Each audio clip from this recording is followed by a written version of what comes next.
Welcome to the nitty gritty. I'm excited for today's week. We've been off for a couple of weeks, but we have invited probably my favorite female athlete.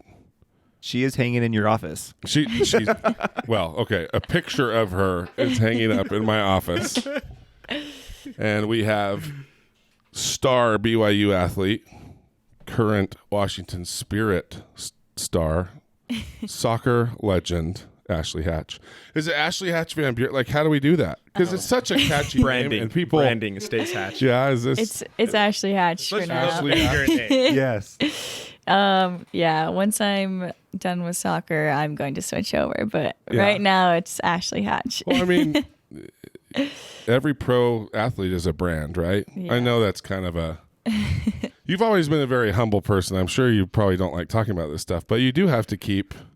Like, your name is well known, and so, Yeah. that'd be hard to switch over, especially to a last name that has a space in it. Everyone's going to just, Hatch, they're going to start Van calling Buren. you Van. They're going to call you Yeah. Ashley Buren. They're not going to know what to say to exactly. you. I know. I've seen it firsthand. I'm like, I don't know if I want to switch over yet. Hey, and I'm fully supportive. I'm just kidding. Well, that means you're a confident man, right? Yeah. So, but thanks for coming. Yeah. Thanks for having me. So, a little break in the season right now? Yeah. A little break and then go back in a couple weeks to start practicing again for whenever we get to play again, which That's who knows crazy. when So, that'll you guys just finished kind of like hockey and basketball is about to start. You guys had your bubble tournament, we'll call be. it. Did. Our And it was in bubble tournament. Harriman, of all places. Yes, it was. How did it end up in Harriman? Well, I think all of the markets, obviously wanted it to be in their market, but I think Utah at the time was the safest market, and so they won the quote unquote bid, I guess, to have it here. And so that's why it was in Harriman. I mean, they have that Zions Bank Academy, all the stadiums up there and all the fields they have. So it was, I think, just made the most sense because they're all in like one location. Like if we did it in Maryland, we have 3 different fields, but they're kind of like all like an hour apart and more spaced out. So I think it was just like the safest bubble environment that there was in our league. So Interesting. That had to be exciting for you. oh yeah, I was so excited. I remember like we were on our team like Zoom call, like they're updating us about the season and like what was happening and stuff. And then I remember our captain being like, okay, we're playing in like Harriman, Utah. And I was just like, what? Like, really? I was like so excited. And I like looked at Jeff and my eyes got big, but then I like reality hit and I'm like, oh, I'm probably not going to be able to like see him or even get outside the bubble. So I'm like, I don't even know if that's a good thing. It was almost like harder because I'm like so close, but I can't Interesting. see him or see anyone. But it was nice to be in Utah and be in the same time zone. Right. I didn't even really officially introduce you, Jeff. I'm That's sorry. Okay. Hey, I'm totally. I am so sorry. So her husband, Jeff Van Buren, you might recognize his last name because it is the same as We may or may not my be brother-in-law, related. co-host, Andrew Van Buren, and they are first cousins, Yes, we are. which is very cool. So the first 30 minutes we were in here, it was basically a Van Buren family reunion. It's time to catch And up. Ashley and I just kind of courtesy smiled as they were talking stories. And so anyway, it's very cool. We always like when we have the husband-wife duos in here. It's kind of fun. It seems like, especially with the athletes, because they all have media training and sometimes they're a little bit closed book, and sometimes the spouse chimes in and gets some stories out that maybe we wouldn't have heard otherwise. They know how to answer the right way. Right. Hey, that's how I get Taysom info. I just text Emily. She'll tell me. So anyway, thanks for coming as For well. sure. Thank you And for, you're a confident man, no last name over on the Ashley Hatch side. That's all right. So, maybe you guys should be progressive. You should go Hatch. That's right. I could Jeff switch Hatch. it. I could switch it. No right? more misspelling Van Buren, no more missing the space All in your problem name. solved. Man, that'd be awesome. But no, thanks for coming. This is very, very cool. So you're back in Utah for just waiting to hear from I leave league. the 14th, to go back. We're just practicing. Every market is different with the whole COVID thing. Right. So I think we're all just practicing until we hear otherwise and maybe have some local scrimmages and stuff. But yeah, it's an interesting year for sure. Wow. So how are you saying? I mean, anybody that follows your Instagram account, like you've had some viral stuff. Like obviously you take your training seriously, but Yeah. what do you do here while you're kind of waiting? Well, right now I'm taking a break. Yeah? Yeah, because we had it it was a pretty rigorous tournament. It was like the games were so close together, the training, and also like the preparation for the tournament was a lot because there were so many unknowns. And so we come off a really strong off season. Everyone's in like tip top shape, ready to go. Season gets canceled right in the middle of right at the beginning of our preseason. Wow.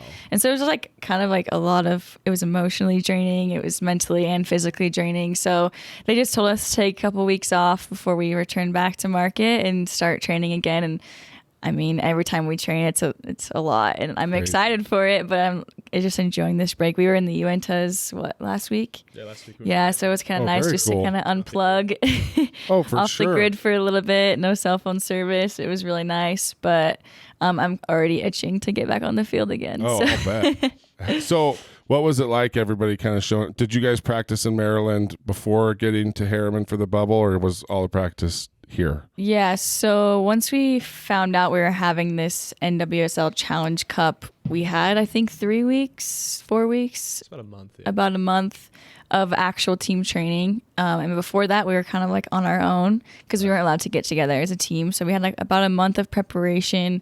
And then once we got here, we had 4 or 5 days to practice here, get acclimated. Were you actually able to practice, though? I mean, like, I know like the NBA guys, they had a certain number of people in a room and the coaches had to have gloves and masks on. And there was, I mean, you could call it training and practice, but I wouldn't really call it training and practice. It was definitely, it was interesting. We had like a progression.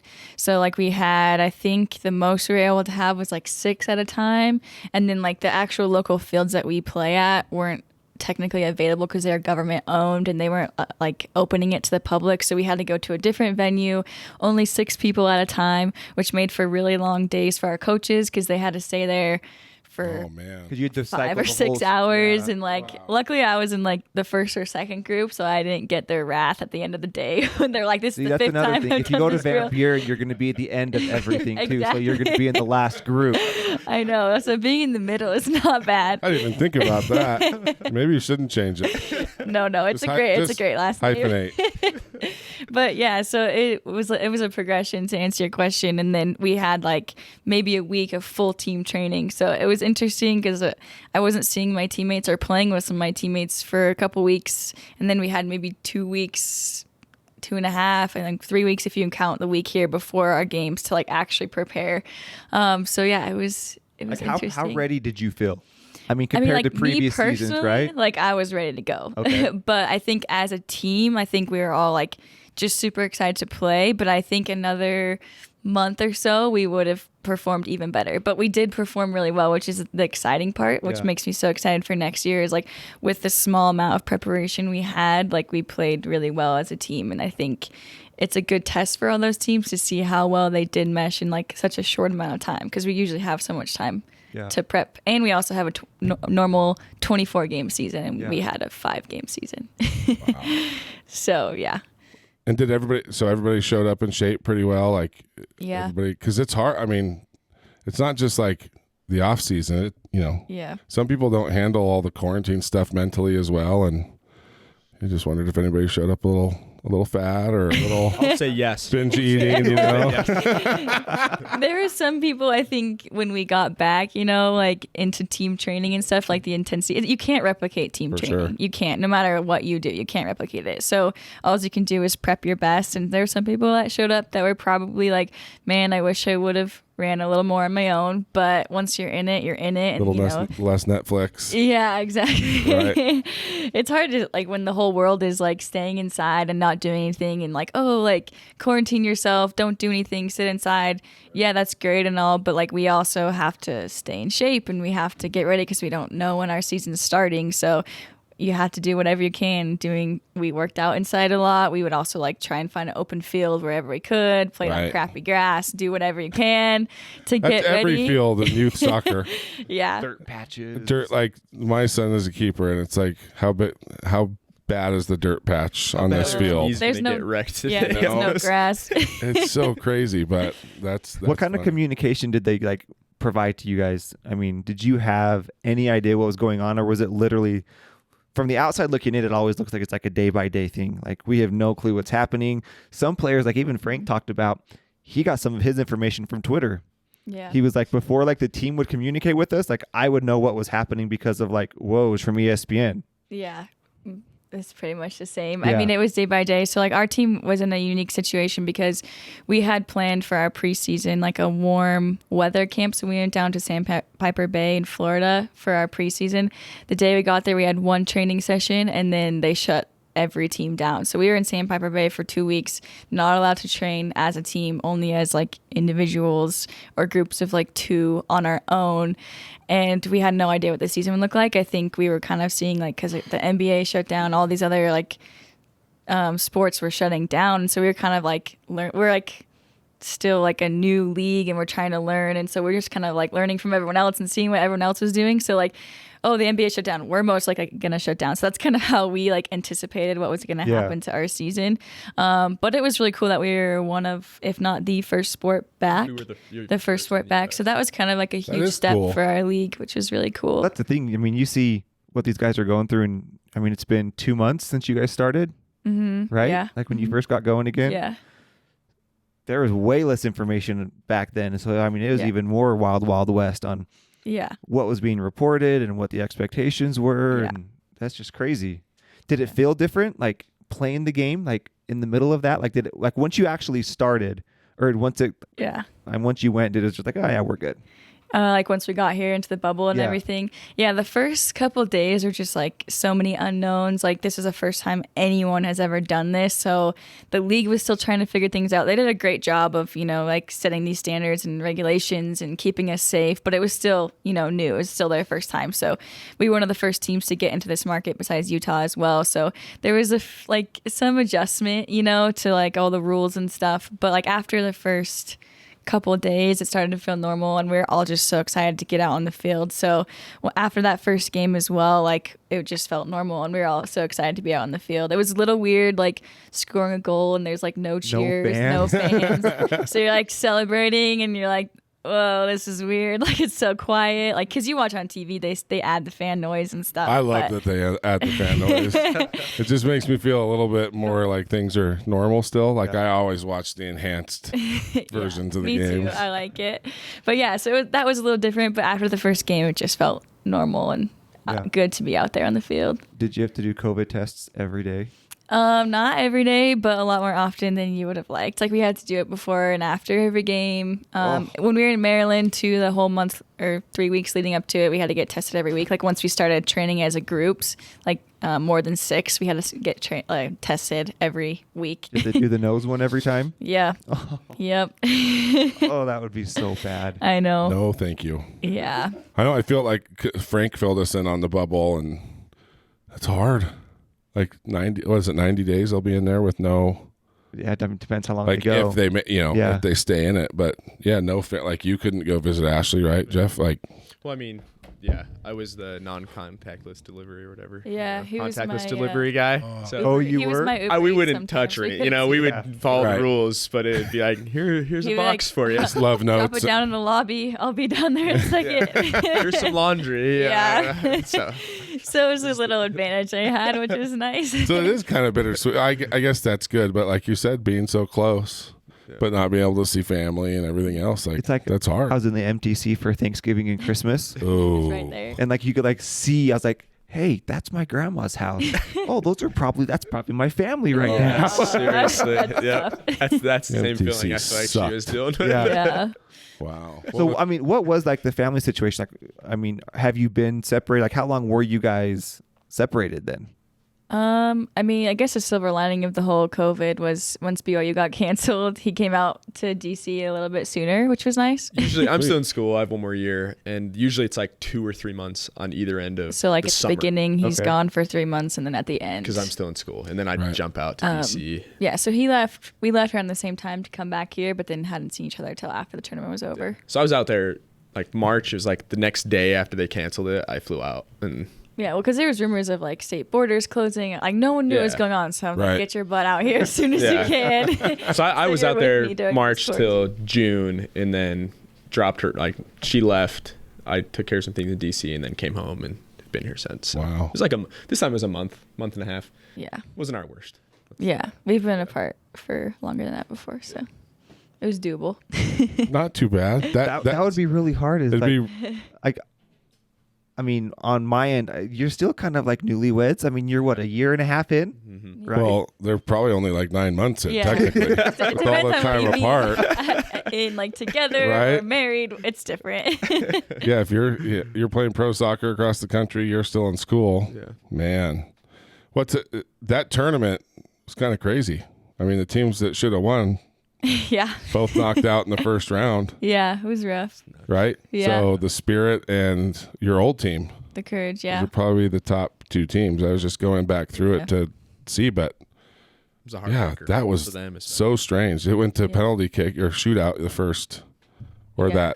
second game, or the first The round first when you got knockout round. knocked out. Yeah. She Yeah. scored, by the way. She did her part. Scored in your first game. So is that when you noticed the cheering thing, like not having fans? Because you had it was Well, pretty good even goal. even though things, but even during like warm up, usually like it's just like the excitement of like having the fans there watching you warm up, the music's playing, and like For sure. you just kind of like soak it all in as you're like prepping for the game. Like that wasn't there. It's just like you and your thoughts were a lot louder, and so like you're warming up and you're just like, wow, this is different. But I don't know, it was fun. It's a really cool experience to like say you've been a part of. When we look back on Right. this in 5 years. Hopefully, it never happens again. So this could be Yeah. like a once in a Oh. I lifetime hope thing. so too. Please never happen again. Yeah. Was there a lot more trash talking? Yeah, because you could hear it, huh? Yeah. Yeah, Well, that's you that, can definitely hear a lot more. Yeah. because they're talking about like LeBron's greatest gift right now is his voice because it carries so much in the bubble in Orlando because they're in this little confined room. Right. And the dude's got like a deep voice. So you can hear everything. They're like, we might have to have a tape delay on Seriously. some of these games. I can't get used to these NBA games because, I mean, I know they're just like conference rooms, basically. Like they're big, and it looks like it. It's just so weird. Yeah. I can't get over it, but And like, would it be, as an athlete, do you think it would be harder or, I don't even know the proper way to ask this, more weird? more strange. More Stranger. strange to be in an empty arena like you guys played in or in a tight confined space that you're not used to playing in? Oh, probably a tight, confined space that you're not used to playing. I mean, at least for us, we're outside, Yeah. so like your voice can, go disperse in the air a little bit, and there's some room and fresh air. But I think a tight, confined space would probably be a little bit more difficult. I've never done it before, so I don't know, but I feel like that'd be really hard. But Wow. yeah. Well, let's back this up. I want to know. That's where I was going. Good Oh, job. man, we've been doing this for a while. We're on the same wavelength. So, one thing I didn't know about you until today when I was doing my Wikipedia homework. Oh yeah. Good old Wikipedia. You're from a very famous little city. Well, it's a famous city if you are into Bill and Ted's Excellent Adventure. Which I am. And they're recording the sequel right now, but you were born in San Dimas, California. I was, yeah. Holy smokes. Mm-hmm. I remember. So I grew up in Southern California as well. Oh, nice. Raging Waters, Oh yeah. right? Yeah, every summer. Everyone's been to San Dimas. It's not there. Is it still there? I don't think so. How long did you live there? Like, I mean, my whole family is from there. I moved when I was like, I don't know, 11. where'd you guys move to? Were you- Well, we moved to St. George, Utah for like a year or two, and then we moved to Arizona, which I call home now because that's That's where I what I went to thought. high school. Right. I thought you. Yeah. So where in Arizona where are you from? Where are you Gilbert. from? You're from Gilbert. Yeah. That's where like my barbecue career started. Oh, really? I lived there for 2 years, Oh, really? and I Oh. started working for a little barbecue shop down there, and that's where Where? I got just serious. Where? So I lived. Do you know your crossroads? Like, Yeah, is it the was. Gilbert thing to do? We were just talking about it the other day. Cooper and Elliott. Oh, okay. Yeah, I lived on Right there. Higley and Elliott, so Holy smokes. really close. Maybe we were neighbors. We probably were. So when did you start playing soccer? I started playing soccer in California when I was 8. And was it just this immediate like, I love this? Actually, no, it wasn't. Jeff's shaking his head like, nope. Well, so I played I know my dad was a huge advocate of playing every sport, and soccer was one of the last sports about this I a lot. played because no one in my family ever played it. So like my dad played baseball in college at a small community college for a little bit. So like softball and baseball were the first sports I ever played. Played basketball, played tennis, golf. tried So golf. weird. Another professional athlete that played multiple sports. Interesting. Interesting parents who are listening. Psychotic parents have your kids in 12 months a year, single sport. Oh my gosh, it's crazy. Yeah. So it was kind of didn't really. Well, so yeah. when did it catch on? Like when was it that I mean, you chose soccer over the rest? So my like friends from other sports like, oh, you're pretty athletic, you should come play soccer with us. And I was kind of like, nah, like I like these other sports. And then finally one day I was like, okay, like I'll go play. And I kind of quote unquote played late. Like most kids start when they're 3 or 4 playing soccer. So like I thought it was still like the bumblebee soccer where you just run around wherever you want and kick the ball. And like I didn't think there was any structure to it. So I remember my first practice, my coach like stuck me on the wing and was like, you have to stay on this side of the field. I'm like, but the ball's over there. Like this is so stupid. I remember coming home and I was like, Mom, Dad, I don't really like this. Like, well, too late. You already signed up. Like you gotta play. And so I was like, all right. And then I started liking it a lot more than all the other sports. Like tennis, like it was fun, but like I just had too much energy and wanted to run more, you know, and I was always in like those no man zones and like my instructor was like, what are you doing? And so I stopped playing that and soccer kind of just like stuck and I was excelling at it. So naturally I stuck with it. It's so interesting. Soccer here, like what is it about soccer just not being huge in America?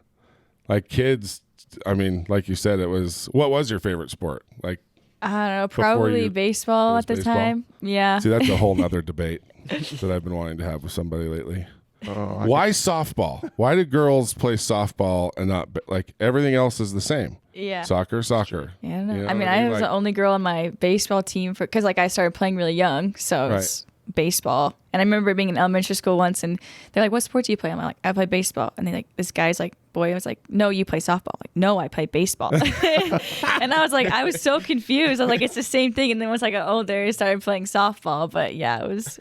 I was so confused. I don't get it. I don't get why like females play softball and males play baseball. I've just never understood it. I wonder if anybody has that answer. I would think that would be one of those like, you know, everything's equal now. Like, why are we playing softball? Why softball? Yeah. This is bullcrap.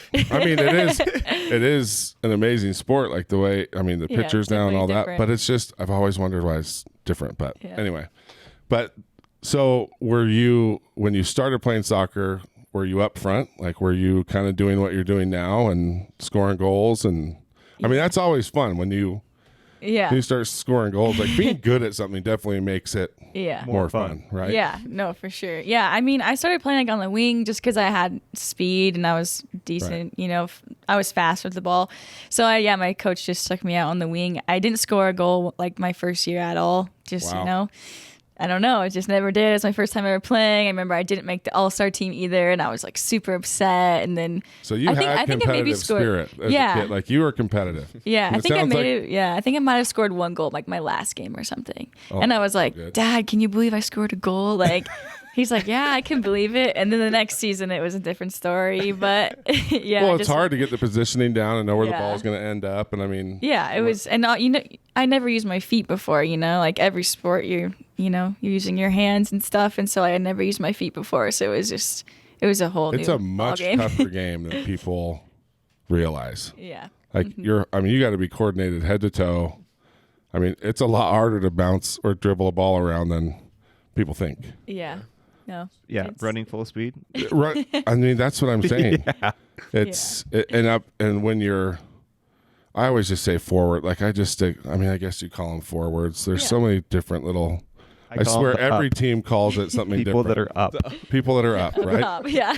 I'm like you. I use different. She's like makes fun of me all the time for the terms I use. So my favorite with Jeff was because he didn't know a ton about soccer once we started dating. He's an expert now, so he's come along. I would hope so, Jeff. But we went out to play soccer together, and like gonna pass the ball or whatever, and he was like, "You want to do some kicks? You want to kick the ball? You want to do some kicks?" That's what I was saying. I just started laughing so hard. I was like, kicking the ball. You want to do some kicks? So that's like our inside joke. Whenever we go out to play, I'm like, "Hey, babe, you want to do some kicks?" I'm bored. Let's go do some kicks. See, that sounds more like cheerleading to me. Or gymnastics. Okay. I get it. Do some kicks. Yeah. And I call it a goallie because it's a goalie, not that's a keeper. A good term. See, that's a pretty good. Like goalie's that's okay. Proper, I feel like. But you're right. Like in soccer, it's a goalkeeper. Like in hockey, it's a goalie. I mean, a goalkeeper is fine, but it's still just a goalie. We don't ever call him a keeper or a goalkeeper. But soccer definitely has its own. The different lingo in each sport. Like still, I'm like, that doesn't make any sense to me because I didn't play soccer. So like my oldest loves it. Yeah. So he actually found out. He's like, hold on, you're gonna what? He's like, what? Like, Cash was like stoked about this interview. It was really cute. But like awesome. when we go to games, like they're saying like, Coach, I'm like, what the crap is he talking about? Right. Like, this is what you do. Soccer has its own terminology that Yeah. a lot of sports have the same type of things you're talking about, but in soccer, Well, yeah, like I'm yelling, Cash. I'm like, Cash, box that dude out. right, He's in basketball. I'm like, get around this guy. like mark your player, Yeah. like mark up, Guard him. Yeah. guard him, get Yeah. on him, right? Yeah, like Mark. I'm like, what are you gonna do? Go draw on him? I'm gonna go take a little Sharpie and put a mark on his forehead so you know who you're guarding. Yeah, that's hilarious. It's okay. I'm still learning too. It's all right. It's the soccer snobbery, right? Well, no, it goes both ways because if you played a different sport and you came to Oh, for a sure. basketball gym, you're gonna be like, hold on, what are you talking about? Right. You know, it's just You that's want to just- sound like you know what you're talking about for sure. And then I try and I sound stupid, but I can say bumper pull now. Sorry. More inside jokes. Other siblings. So were they? I mean, kind of an athletic family. Did anyone else pick up soccer as you kind of started to have more fun at it? Yeah, so I have 2 sisters and a brother. I'm the oldest. We're all 2 years apart. My sister right below me, Bree, we actually played at BYU together for 2 years. Right. We played soccer growing up. Like as soon as I started playing, she started playing. We both just kind of Okay. went from there. She always actually played 2 years up with me on whatever team I played on. Oh, that's cool. Mostly because my parents didn't want to take us to 2 different practices. Oh, man. But like she was I get that. good enough, so like it was just great, you Yeah. know. So she was an amazing player. I went to BYU. She followed me there. We had a great time growing up together. She's honestly one of the reasons why I'm probably where I am today, just because she was the one helping me get out there, practice at the park every day, pushing me. She did the kicks with you. I was just she going to doing say, the like, kicks. lots of kicks. We did Lots of kicks, together. man. It's always nice to have a sister to do kicks with. Yeah. When did you start to like focus, like narrow in on soccer? I remember like soccer was my sport once I started playing, but I always enjoyed just competing and playing any sport. I remember playing like 3 sports at once, honestly, when I was in like middle school. But once I got to high school, I was like, soccer's my sport. I want to play college soccer. Like, this is what I'm doing. I'm playing club Wow. soccer, but I'm running track on the side. I remember my cross country coach getting mad at me because I would miss meets because soccer was my number one focus. And he was like, this doesn't make sense. You're so good at You running. get Like, mad at that. She was really It's good at track. She was really good at it, though. That's the thing. Well, it I wasn't don't- just a side. Right. Well, Yeah, she's but probably like- good at anything. No, but I committed to soccer. I was like, this is what I'm Yeah. doing. So I would say my freshman, like going into my freshman year of high school, like soccer was it. And that was my first ever BYU soccer camp, was going into my freshman year of high school. Where'd you go to high school? Highland. You went to Highland. Yeah. It's like Go teal Hawks. colors, right? Yep. Like, I remember Highland. It's funny. Almost every athlete from Arizona we've talked to in here went to Mountain View. That's Yep. like Yeah. that's like the school down there. It's It kind of like our, I don't know, what would you say? Maybe Lone Peak around here, or Depends on the sport. what's the other douchey school? No. Tip View. That's the one. Hey, I'm a Provo Bulldog. Yeah. so See? I- Oh, I'm with you. you understand me I'm then. with you there. I was just in the principal's office at View this week What? because Fidel's my buddy. He's Oh, the principal okay. there. It's like, wait, what? Already recruiting your kids? That's Yeah. what they do there. Every high school. Let's not joke. It's a full-time gig now to We recruit. can say to high Tip, you school. started it though. Yeah, You talk about I think here, yeah, Tip is up there. I'm just kidding. When did you start to realize that like you were good at it and you started putting like goals beyond high school? Like when did you start thinking, okay, I want to play like collegiate? And did it start Start like, at right the away? game as a Like, I want freshman to in go college. D1 and I want to dominate, or is it more like, oh, it'd be fun to do this? Like, how did that work in your like mind? Yeah. I think when I was younger, I was very present. So I just like was so focused on like what I was doing then. I think my dad was the one that kind of like put the idea in my head, like, hey, like we remember watching like or talking about, you know, the World Cup team and them winning and stuff. And like, could you imagine you playing in front of lots of fans and stadiums on like the US national team? And like, you could do that. And I was really young. I didn't really understand like what college was or what professional soccer was. Well, professional soccer didn't exist, but the national team existed. So I think he's the one that kind of like slowly planted those thoughts into my mind. And as I got older and realized, you know, that I was good at soccer and that I could probably take it somewhere, then that's when I started thinking like, oh, like I want to play in college, you know, I want to like get better and I want to compete against the best. So I would say like in high school is when I started realizing that like I had that potential. And I think that was also when I started scoring a ton of goals. Before that, I actually played like center mid. So I just loved playing and I loved, you know, like distributing the ball and helping others score and stuff. But like once I started playing soccer, my coach put me up top, and I just had like this natural knack for finding the back of the net. And so that's when I started realizing like, oh, like I could take this somewhere, is when I started scoring, like breaking records in high school. Yeah. And I didn't even know like records were a thing in high school, and so until my coach was like, So you you're started 2 breaking goals them. away from breaking a record. And I'm like, what? Like we keep track of those things? Like, so I think Wow. it was in high school that I kind of started. That's cool. Yeah. Did it make you like work harder at it, or had you pretty consistently worked hard? I feel like I pretty consistently worked hard. I mean, my dad, I'm the oldest, and so I feel like that kind of came with like a lot of responsibility, and I think that kind of also put into my work ethic and my work rate. And so my dad was the one that would go out with me and like help me just like learn how to work hard and push me and like, hey, you're not really good at your left foot. We're going to dribble with your left foot until you can use it just as good as your right. And so that was kind of just like ingrained in me from a young age. And so it came natural to me to just like want to be the best and want to beat the best. So Their dad, what they make? He made you sign a contract with him.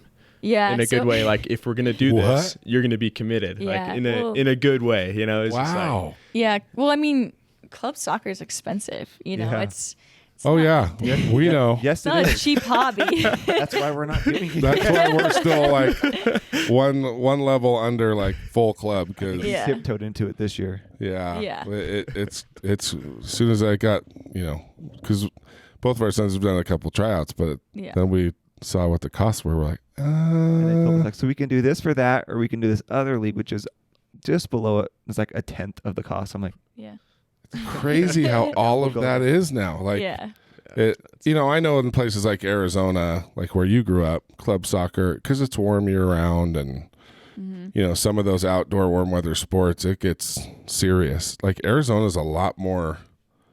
It is a pretty dominant state with sports, especially the outdoor. Football's very serious there, soccer, baseball. So anyway, I'm sure down there. Did you play club soccer before high school? Yeah. I started Have you started written a playing in thank you card California. to your parents for all the investment? No, I was kidding. Seriously. Yeah. that contract was- exactly. Yeah, exactly. We're still paying it back today. I'm just kidding. Yeah. There's no way I could have paid for college and club soccer. So Absolutely right. It costs the same. yeah, no, but to Jeff's point, we kind of came into a crossroads of like, if you're going to play soccer, like there's these 2 roads you can take. Is like you can play it for fun and we can play, rec, and you can have fun and do whatever you want to do with it. Or if you're going to be committed and you want to go further with it, we can invest in you and invest in club soccer, but you have to be invested as well. And so that's kind of where that crossroads was. And he was like, we had this conversation. I remember it. We were in the car, like on the way home from a soccer game. I probably didn't play it very well. That's probably why he was like, okay, what do you want to do with this? Are you sure? And so I remember he's like, you get back to me whenever you have your decision. And Wow. I remember it was the next day. I was like, Wow. I want to do this. Like, because I just thought about like, I had so much fun with it, but it was also hard. It wasn't easy. I feel like sometimes people look back and they think like, oh, she's playing professional soccer. It was all sunshine and rainbows. She, smooth sailing. It's like, no, even when I was younger, I had that like dilemma. Like, do I want to do this? Do I want to commit to it? Like, it's going to take a lot of work, but like, is it worth it? And even at a young age, I knew it was. And so I remember coming to my dad the next day and I'm like, I want to do this. And so like, ever since then, I was like, I like verbally committed it to him. And so like, I just, I How was old all were you in. right now at this time? I was probably 13. Wow. Yeah. What a cool conversation for Very your dad to cool. have with you. Yeah. And Yeah. the fact that you remember it and talk like that's pretty awesome. Yeah, we had a lot of, I feel like, conversations like that growing up. So Wow. Now, did your mom play sports too ever? Or is we had the a good athletic balance. side- yeah, good balance. Yeah, my mom, she is more of like the softer spirit, and Right. she like ran track a little bit growing up, but sports weren't huge for her growing up. She was also the oldest in her family. So we had a really good balance of my dad, all in, very competitive, and my mom's like, what do you want to eat for dinner? What's for dinner? Yeah. You two, no more sports. There was Let's sit down exactly and that's exactly how it went. tell us about your We'd day. come home from a soccer game or a soccer tournament, and she's like, "Okay, enough soccer. Like, let's talk about something else." And to be honest, I was like, "Well, there's nothing else to talk about." But okay, Mom, thanks. Your food's really good. It's good to have balance. Yeah, right? no, it was a great balance. And like looking back on it, I'm really glad that we had that balance because I don't think I would have made it this far if it was, so highly concentrated on both sides. So it was good to have that balance. And yeah. Well, I mean, it totally relates to what we've been talking about with the one sport kids, right? Yeah. If it never shut, because I feel like the one sport kids, their parents may be into it more than they are a lot of times, and so it's just what a way to burn someone out. Like you have to be able to shut it off and have some balance and try out. There's nothing better than when you play a bunch of sports and then it narrows itself down to one that you like the best, because then you love it, right? Yeah. And you've kind of played everything, and so that's a really interesting point to have. Mom probably factored into some of this more than we all think. Yeah, more right? than you realize. Yeah, when I look back, I'm just like, wow, I'm so grateful I have the parents that I do and that, they are the way that they are, because it just, it probably would have gotten burnt out. And maybe your dad would have turned into one of those other dads without her, right? Yeah, exactly. Sports. No, seriously though, yeah, it's definitely a good balance. So yeah, I'm very grateful. So man, 2 daughters. So number 1 and number 2, like you got first and second oldest, you and Bree? Yeah. Mm-hmm. Both at BYU playing soccer. Yeah. So was BYU the plan? I'm sure you had other offers. Yeah, I did. So why BYU? So the first ever college soccer camp I went to was BYU, and I just had a blast. I think everyone that goes to a BYU soccer camp has a good time. I mean, they do it really well there. They have a great soccer program. Also, if you ever go to BYU women's soccer game, how can you not want to go there and play in front of those I tell fans? people all the time, other than maybe, I mean, you've got men's football, men's basketball, but I don't know, maybe the big games, right? Yeah. But every women's soccer game on South Field is an experience. Yeah.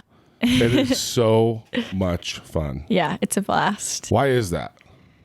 Oh, I mean, just the environment. Everyone that goes there, you just feel the energy. I mean, South Field is also one of the most beautiful fields I've ever played on to this day. I mean, the mountains, the backdrop and everything. Right. And I don't know. Also, just BYU soccer, the culture they have there, the work ethic and the work rate. How can you not want to be a part of that? And so, it was just always at the top of my list from day one. But also I had local schools like ASU, U of A, a lot of Santa Clara, Portland, those kind of schools. Right. But yeah, ever Did since any of them come close? Did you ponder another one for even a second? I mean, I did ponder ASU because it was close to home. And you like to party, probably. Yeah, just wild over here. I'm so wild. I had Coke with caffeine in it. I do after 2 squirts every of game. coconut. Exactly. No, I went to a few ASU games, growing up and stuff. And also, their coach had come to some of our games and showed some interest. Local schools generally always have a leg, especially if it's a school ASU is an amazing school. I mean, I know we all have everyone knows the party, but every school is a party school in essence. But it's a beautiful place, awesome school, amazing athletics. Yeah. I love them now because they have actual D1 fully funded hockey team. Oh, that's awesome. Which we got to get more Western schools on that bandwagon. But, you get to stay close to home. Weather's amazing. So, I mean, that's got to be kind of hard. Yeah. So, I mean, and also the California schools like Santa Clara and stuff, they were up there just because I'm from California, and also I have a lot of family there, so it would have been fun to play there. Right. Soccer's huge there too. I mean, California, Florida, that's wouldn't you call those probably the 2 biggest soccer states? Yeah, I would say for sure. They're definitely competitive. So, I mean, they were there and but I don't know, BYU just, as soon as I got the offer, it was kind of like a no-brainer. Right. How old were you when you got the offer? Because I know that's getting younger and younger too. Yeah. Well, the NCAA is trying to make rules to kind of put that off. But it was the summer after my sophomore year of high school. Right. So it was still pretty early, but I don't know. I mean, how can you not forget the day you get offered? Yeah. Oh, absolutely. I was on a plane 2 years ago, and it was a dad and a daughter, and they were talking about soccer. I'm like, oh, you play soccer? And yeah. Her dad's like, she just committed to Miami. Oh, awesome. I'm like, how old is she? She was 13. Oh my gosh. Yeah. Wasn't even in high school and already signed a commit, a letter of intent, or whatever. Yeah. That's what they're called, right? Yeah. Yeah. To Miami. That's So yeah, crazy. it's getting younger and younger. Yeah. Yeah, that's crazy. I don't even know like if I was fully grown by 13, so I feel like Right. Well, a lot you can could tell change. this is one of those like this is the guy that I was talking to was your dad It was without his- your wife. it was- or without Yeah. your mom. Sorry. Yeah. It was his dream come true. Yeah. It's Yeah. like, you're signing it. Yeah, you get a lot of parents like that, unfortunately. But I mean, I think they all have good intentions just because they For want sure. the best for their child. But it's hard sometimes, and I think my dad did a good job of, making sure we wanted it before like. Not that he wanted it, of course, but Right. making sure it was It something wanted to we be wanted. Your decision. Yeah, for sure. So I remember I think, it was summer of my sophomore year after I can remember because I was at a BYU soccer camp. Right. Probably in my eyes, the worst camp I've ever done. Like, I feel like I played horrible. Like, I I'm was glad you stressed out said it the in whole your time. eyes. I'm Yeah. sure you played great. But so I remember like Jen coming up to me, was like, "Hey, like I'd like to meet with you after the camp." Jen Rockwood. Yeah, Legend Jen coach Rockwood. of BYU. So how long? Yeah. Probably longer than you've been alive, right? Isn't it like Well, I think BYU came and became an NCAA sport the year I was born. holy smokes? So, so yeah, she's got lots of experience. But yeah, I remember she's like, "I'd like to meet with you after the camp's over. So like before you guys drive home, like let's meet, Friday, Saturday morning, whatever, 10 a.m." And I was like, "Oh no, like she's gonna tell me that they're not interested anymore." Like I was so nervous. And then, so we're waiting outside in the SAB. You know how their office is up there. We're It's waiting the outside. student athletic building for everybody. Or For the in layman. the Smithfield house. It's in the Smithfield house, okay. sorry. But across from the SAB. Anyway, their office is up these stairs. Right. And like this girl comes out, walks down the stairs with her mom, and she's just bawling. Oh my! and I'm gosh. like, oh my gosh, like that's going to be me in like 10 minutes. And she's an intimidating. Oh, like, she's yeah. tough. Like she's very intimidating, especially Right. when you don't know her super well. 100%. And so I was super nervous. And then my dad and I were just waiting outside. We kind of like talked because like, I know you have other offers, so you don't want to like show all your cards. So he's like, Right. like, let's make sure like not play hardball, but we like, like, no, Poker like he face. thought she was going to say we're not interested either because we both thought I didn't have a great camp. And then, Jeez, Dad. well, he's there watching everything. So it's like a whole family event. Like our only like big summer trip was to drive up to Utah and go to BYU soccer camp. So he's there. So we're kind of like, let's just listen to hear what they have to say or what she has to say. And then like we can make our decision after or whatever. We can talk to other schools. Like we were just like kind of preparing. And then so we sit down and she's all like smiling and I'm just like sitting there like, oh my gosh, I don't know what's going to happen. And then I can't remember what she said, but all I remember is like, we'd like for you to come play here and like, we'd like to give you like a scholarship to come play here. And I was just like, she's like, so what do you think about that? And I like, look at my dad and he's like, She's Very unlike her dad. Say yes. yes. He's Oh like, yeah, good poker he's like, face, yes. Dad. Because I was so confused. I was like, how am I supposed to handle this? Do I say yes? Do I actually say, I'm super excited, but I'm like holding it all inside because I'm Like, trying to listen. Thanks Like, for the offer. Can I hear what else is on the table? like so it was kind of like he was like yes so yes. I was like I'd love to like, and so it was, I don't know, it ended up being a very good meeting and the drive home was great.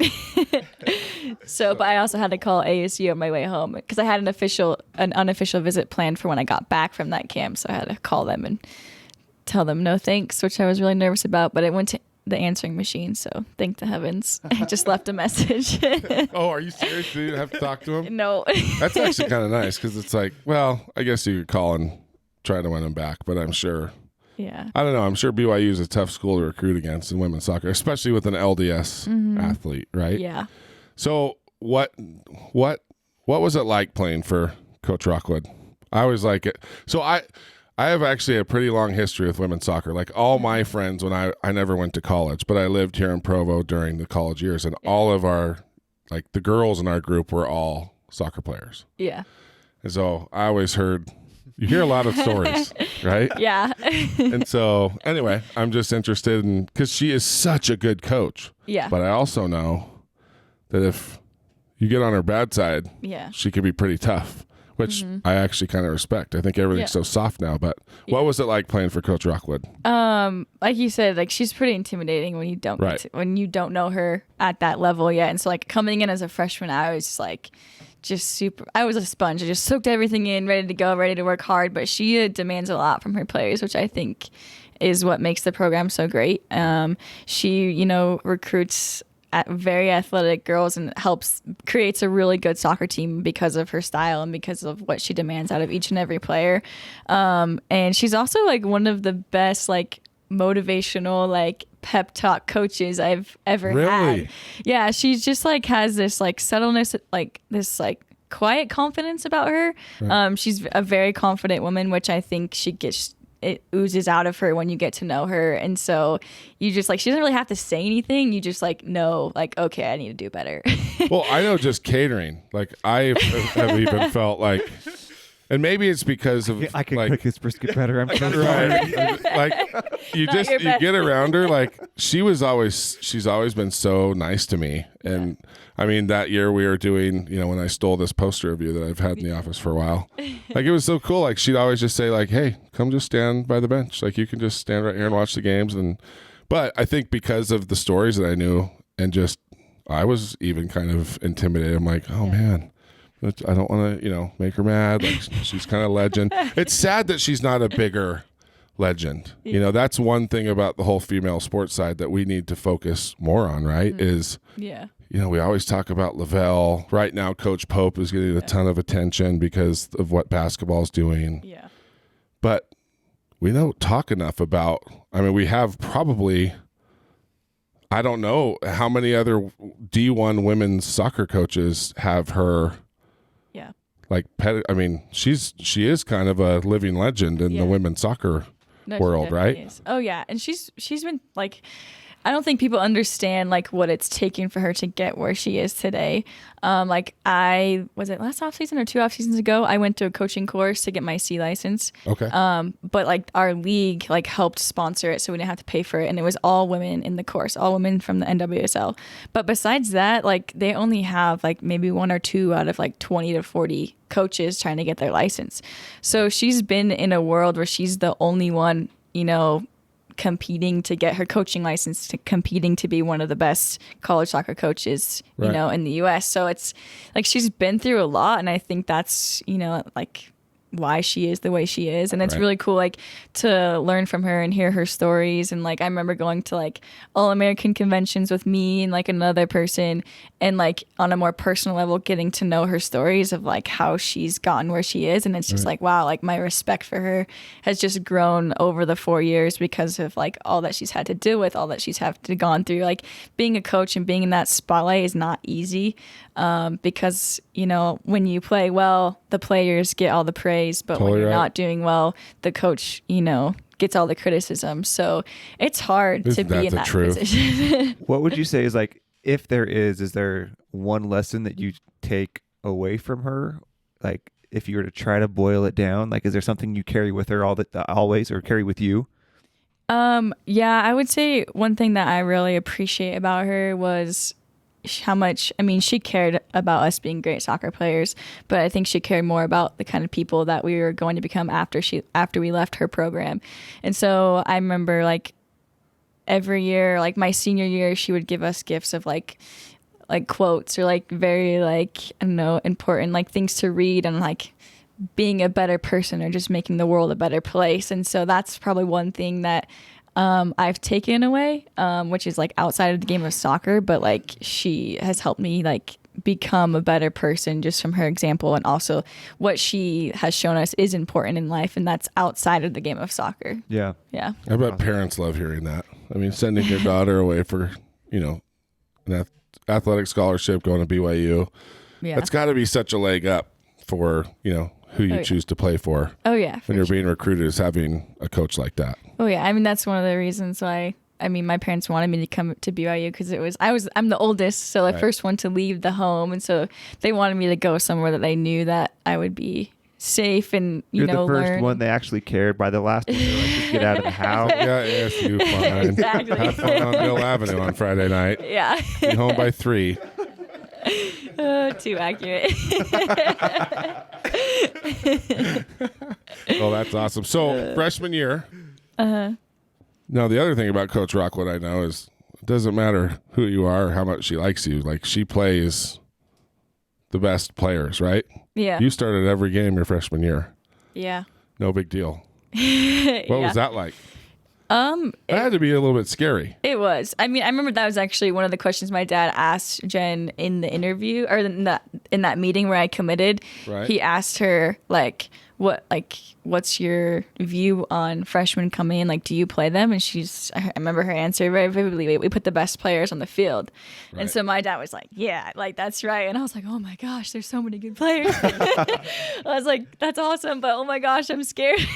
But yeah, so I remember my freshman year just coming in with that kind of like attitude of like, I need to earn my spot. Like I know played with these girls like in camp, and these girls are really good and experienced. And so I just remember like first day of like preseason, we were doing like 1v1s, and I remember Rachel, she was a senior. Is that where the V comes from? Why all of our kids say 1v1 and 2v2? Is that a soccer thing? Yeah, 1v1, 2v2, like 5. Well, they say verse too, which I don't understand. I heard that from a 17-year-old dude the other day. Like, oh man, I versed him the other day. I never heard that. I'm like, are you an Sorry, I idiot? totally cut you off. But like, No, you're good. I always hear my kids, and I look them off. I'm like, 1v1. Like, what the crap? Like, it's 1 versus 1. I mean, one good. v It's one easier to sounds say kind V. of cool, but Sorry, go ahead. No, you're good. I just remember like we were doing like these 1v1 drills and stuff, and I got paired up with a senior who was a starter, and I think she might have been a 4-year starter, Rachel. She still helps him out today. But anyway, I was like super like intimidated, but I was like, all right, this is it. Like, I'm ready to go. Like, I'm gonna give it my all. And I just remember like thinking like, I have to earn my spot.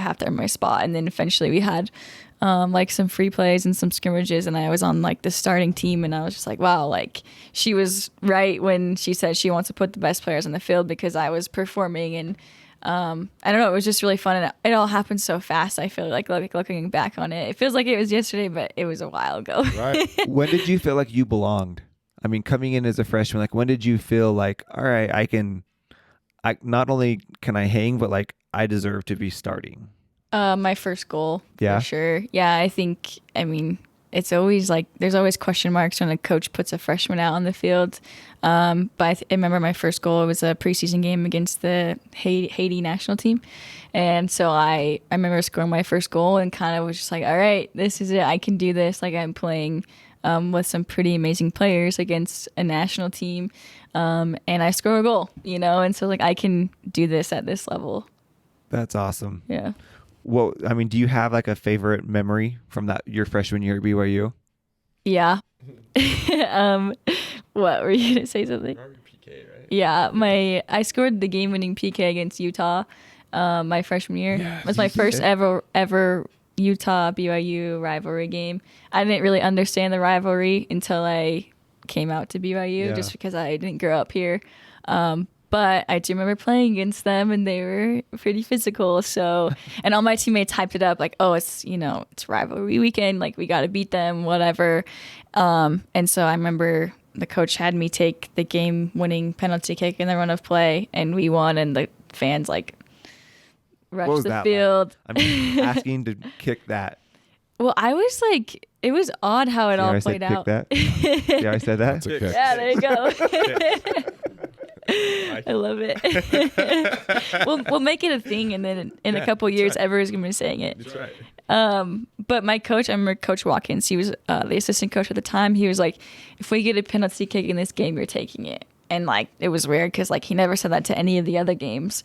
And I was a freshman, so I was like already prepared. Didn't know it was gonna happen, and it You happened. said that before the game? Before the game, like I think the practice the day before. And he's like, if we have a penalty kick, you're taking it. And I was And like, he never said that before. never. Wow.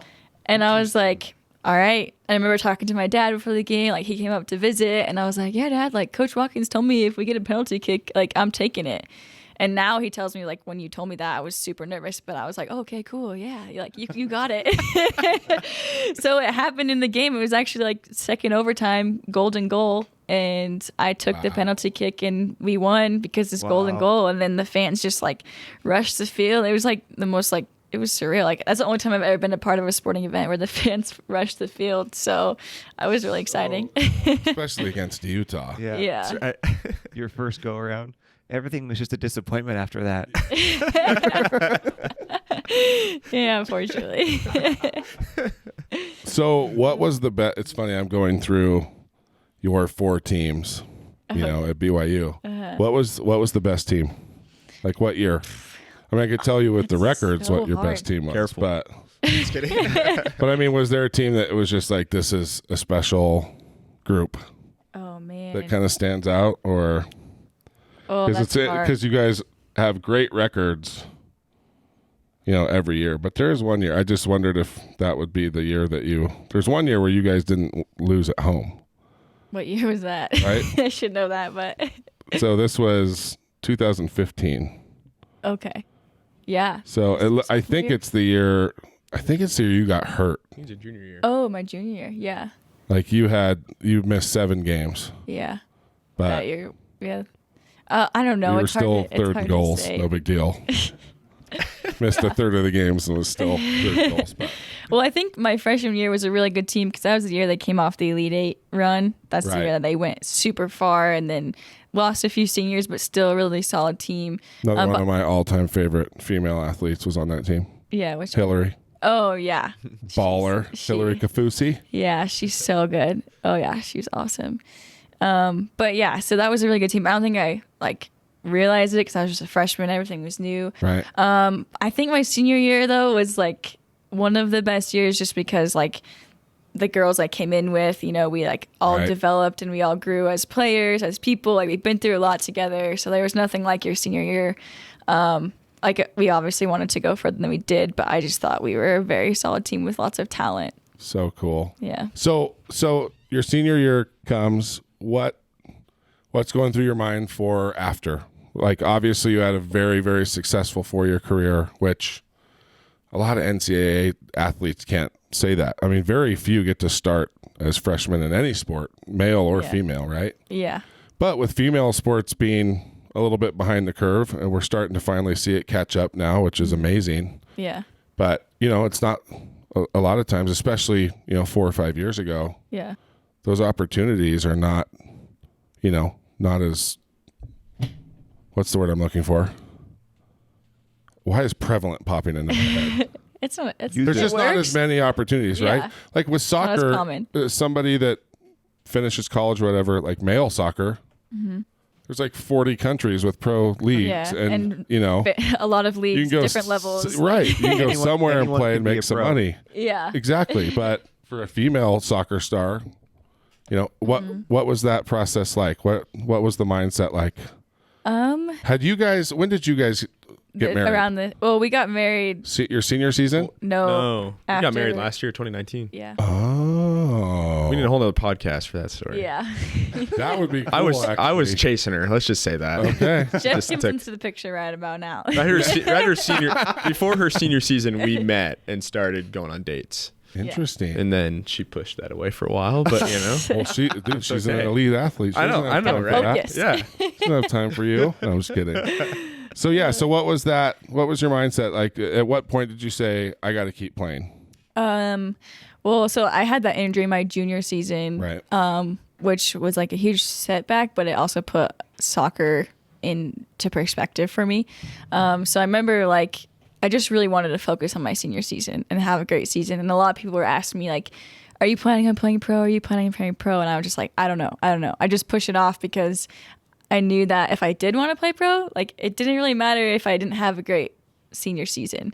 And so You had a pretty big body of work at that point, right? Like as Yeah. far as a pro team knowing who you were and Yes. being able to see tape and all that kind of stuff. Yeah, exactly. So I had some makeup to do for my junior season, kind of being not the most successful for me. The team did great, but like for me as an individual, especially in women's soccer, when you have like a lot of girls that go pro, like come from like Stanford and UNC and kind of all these other big name schools. BYU is a great soccer program, but not many girls have gone pro. I mean, Lindsay Lisenby Cutshaw went. I think Chloe, well, her new name's Marble now. For some reason, I'm forgetting her name when I played with her. But she like entered the draft, but then decided not to play, and so like BYU didn't have the biggest reputation for girls playing professional soccer. So like I knew that I had to continue to like make a name for myself outside of Provo. Right. so I just decided to focus on my senior season and make it the best that I could, especially coming off my junior season. And so like as the season went on, people just kept asking me, and I'm like, don't talk to me about it. My senior season isn't over yet. But then it was the game after we had a home game against San Francisco. I got my first ever U.S. Women's National Team full team call up. Right. And so that's when it all started becoming real. Like I need to make this decision. What was that like? It was. That was going to be my next question, but you segued into it way better. Better telling your story. I mean, way better. What was that like? It was like one of those moments where it's just like something that you like hope and dream and wish for, but you don't ever know if it's gonna come or when it's gonna come or whatever. Because growing up, I had never gone to like youth national team camps. My only like ever national team experience was my sophomore year at BYU. I got like a U23 call up, which is really cool, but it was my first time and wasn't the best camp ever for me personally. And so like, to be honest, I didn't even know like I was on the radar. Like I didn't even know how it worked. Yeah, like, do they let you know you're on the radar? Like, do they give you any idea? I mean, like if you grow up in like, I don't know, like the player pool or the system, like then you kind of have an idea, but like I had no idea, I was just out there balling because I loved playing soccer. But then I remember like after like I scored a hat trick against San Francisco, the next day Jen was like texting me like, hey, I need to meet you in my office. And I don't know, for some reason I thought I was in trouble, but like I don't know why. I don't every time. I don't know. It sounds like you always think you have a bad camp, right? I need to change my perspective. A hat trick isn't enough after that, right?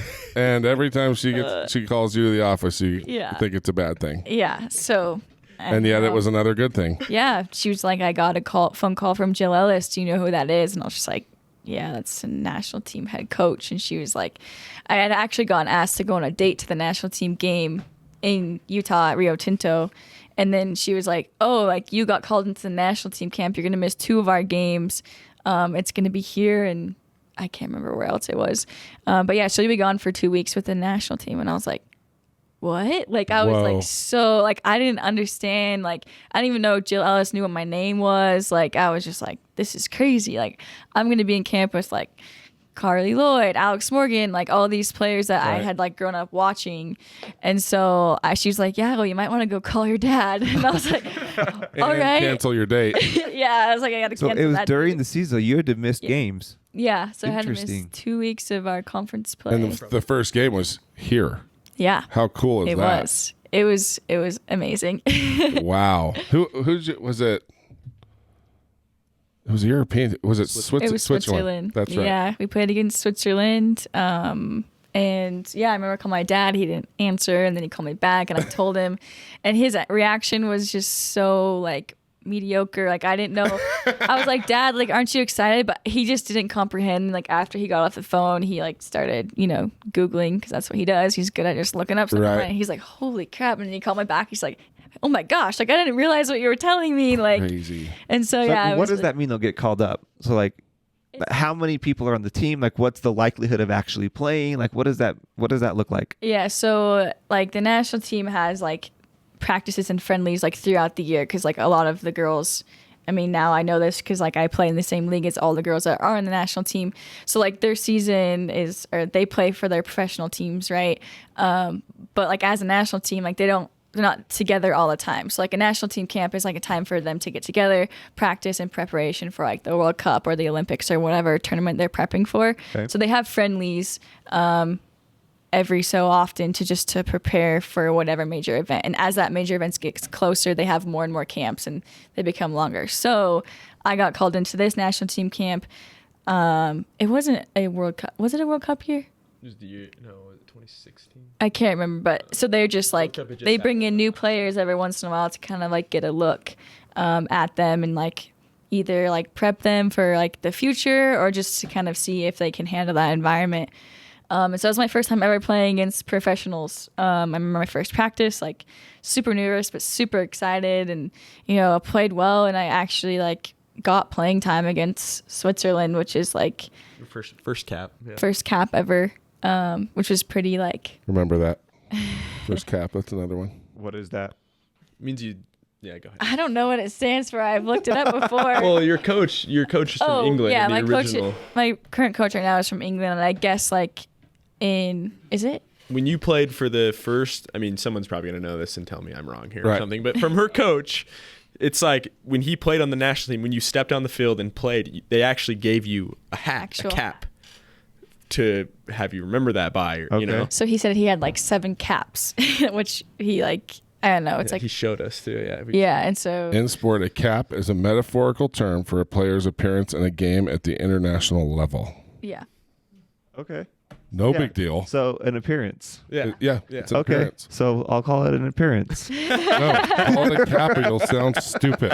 It'll be like when Jeff said, let's go do some kicks out in the backyard. Appearances. Let's go play catch with the soccer ball with our feet. Exactly.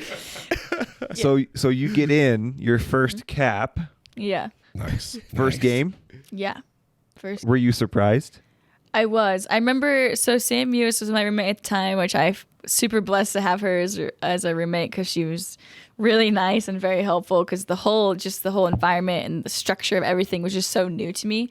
So she helped me a lot. And I remember like studying like our set pieces and stuff and just like prepping, like learning all the rules on corner kicks, free kicks, whatnot. And I was asking her a question about it and I was like, do you think I need to know this position or that position? She's like, I don't know. You need to learn all of it because you might be going in. And I was like, what? She was like, yeah, you probably will get in, like, because Switzerland wasn't the strongest team. So as soon as we got up a couple goals, like, that's when coaches start giving players looks. And so I was like, holy crap, like, okay. And so I was just like, got real. yeah. And so I remember in the pregame meeting, like, they put up on the board or on the slideshow, like, the starting 11 and then also who's on the bench. Not everyone makes it on the bench. So if you're on the bench, that means you're available to get on the field. And so it just all happened so fast and I was like, oh man, like this is real. Like I could possibly get to play like at Rio Tinto, first cap ever, in front of like all my family, all my friends at college and stuff. And it was just like, I was like, how is this happening? Like this is ticket sales crazy. jumped a bit. So Yeah, it was pretty fun. Were like all of the main players there as well? Like did they all play? Yeah, so they had their Like their normal starting crew? 11 out there. Yeah, I remember. I mean, Yeah. what was that like playing with people you watched growing up with? It was pretty surreal. That's what I just No, I know what you're saying. You understood me, but I understood it. I was like, hold on. I understood it. It's all right. It was pretty surreal. I mean, like we all show up to the hotel like at different times. So like you show up, practices the next day, but like everyone comes in, flies. Everyone's flying from all over. I had my friend just drive me up because it was at a hotel up in Salt Lake. You let your date drive you up and had to cancel on him? No. Like, you can drop me off at the hotel if you want. Yeah, I honestly don't even know what he did. He probably went to the game, but I don't know if he brought someone else. But anyway, Wasn't me, by the way. Yeah, Her first cap really worked out for you. Yeah, I was watching it on TV Right. secretly. We weren't Got talking rid of about that date. Yeah.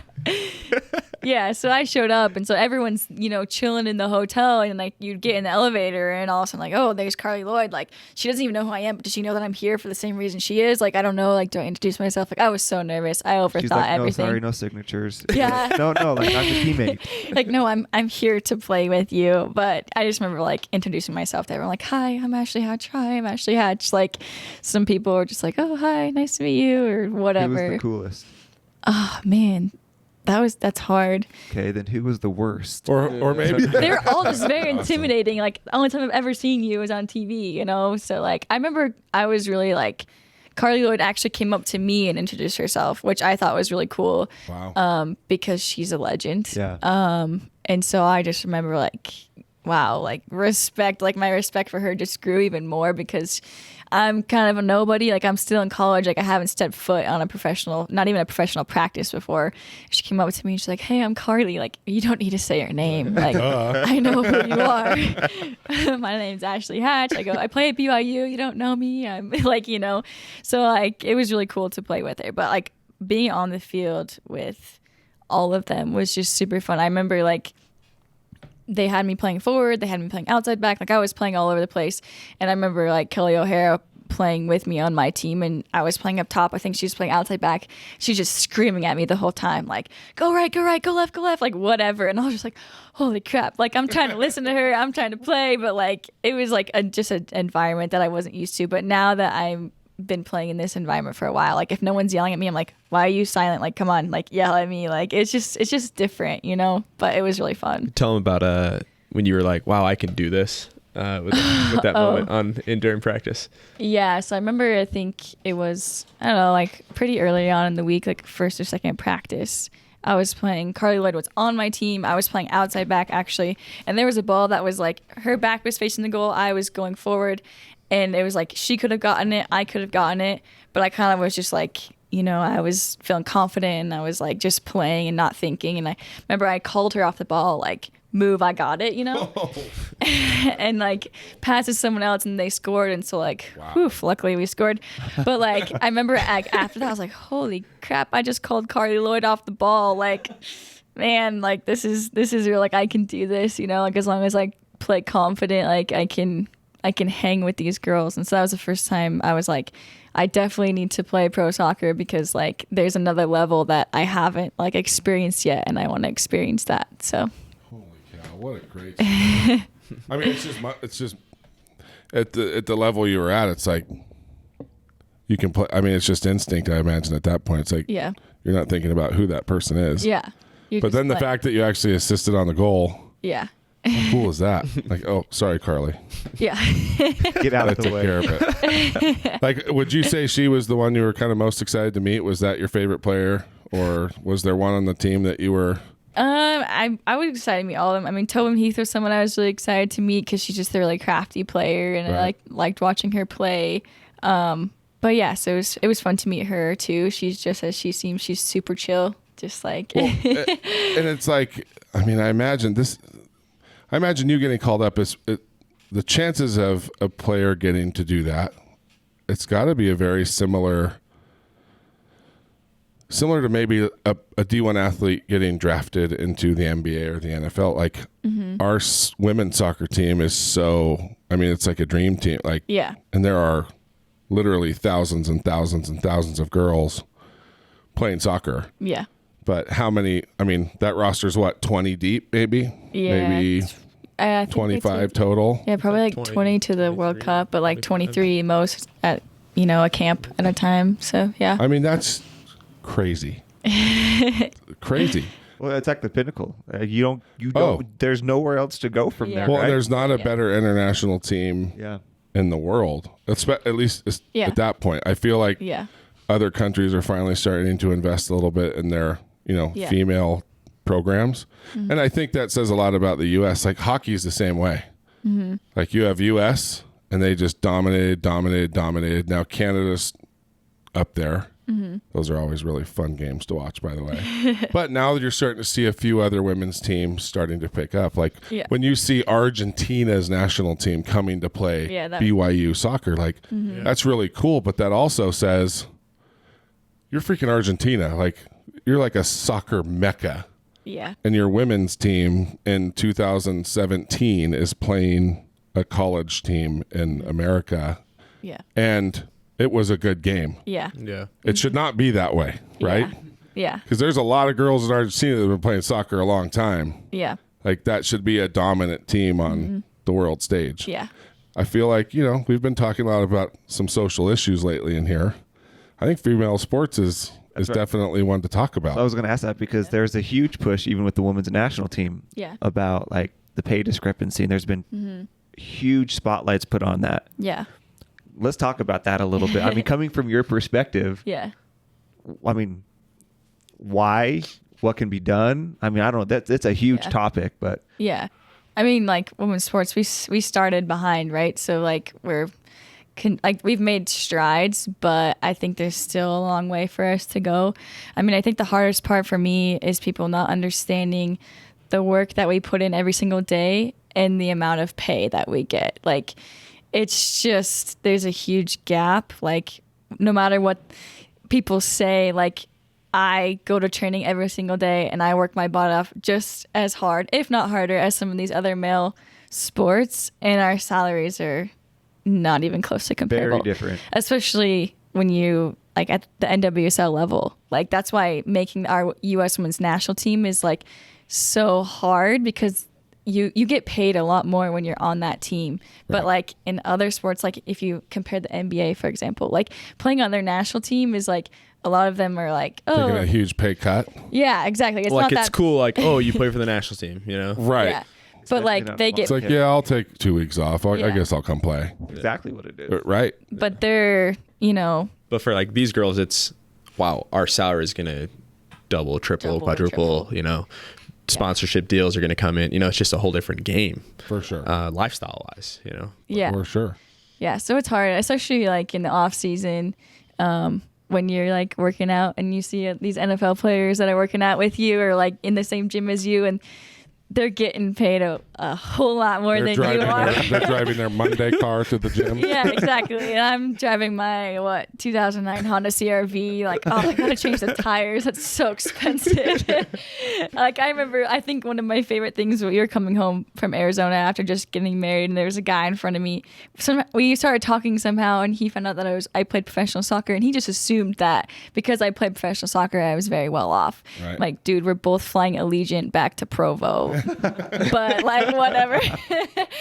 But it was no really, checked luggage. yeah, exactly. It was Right. really nice of him to just assume, you know, like, oh, like she must like be loaded or whatever, because we were talking about rental homes and we like were looking at maybe like investing in one, and he was like, oh yeah, like I'm a realtor, I do this, like you have plenty of money to do that. And I was like, you guys should definitely get I into was that like- soon. Like, it's just like, and I just like played it off like, yeah, that's a great idea, like slowly dying inside. I'm like, I don't know if I can afford this professional lifestyle.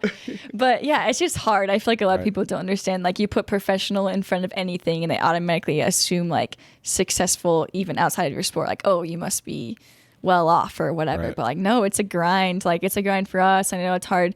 Like Jeff's still in school too, and like it's not, I mean, I don't make a ton. I make enough for us. Right. You know, we live a good life, but it's not what people Do you assume make it is. more from sponsors or from playing?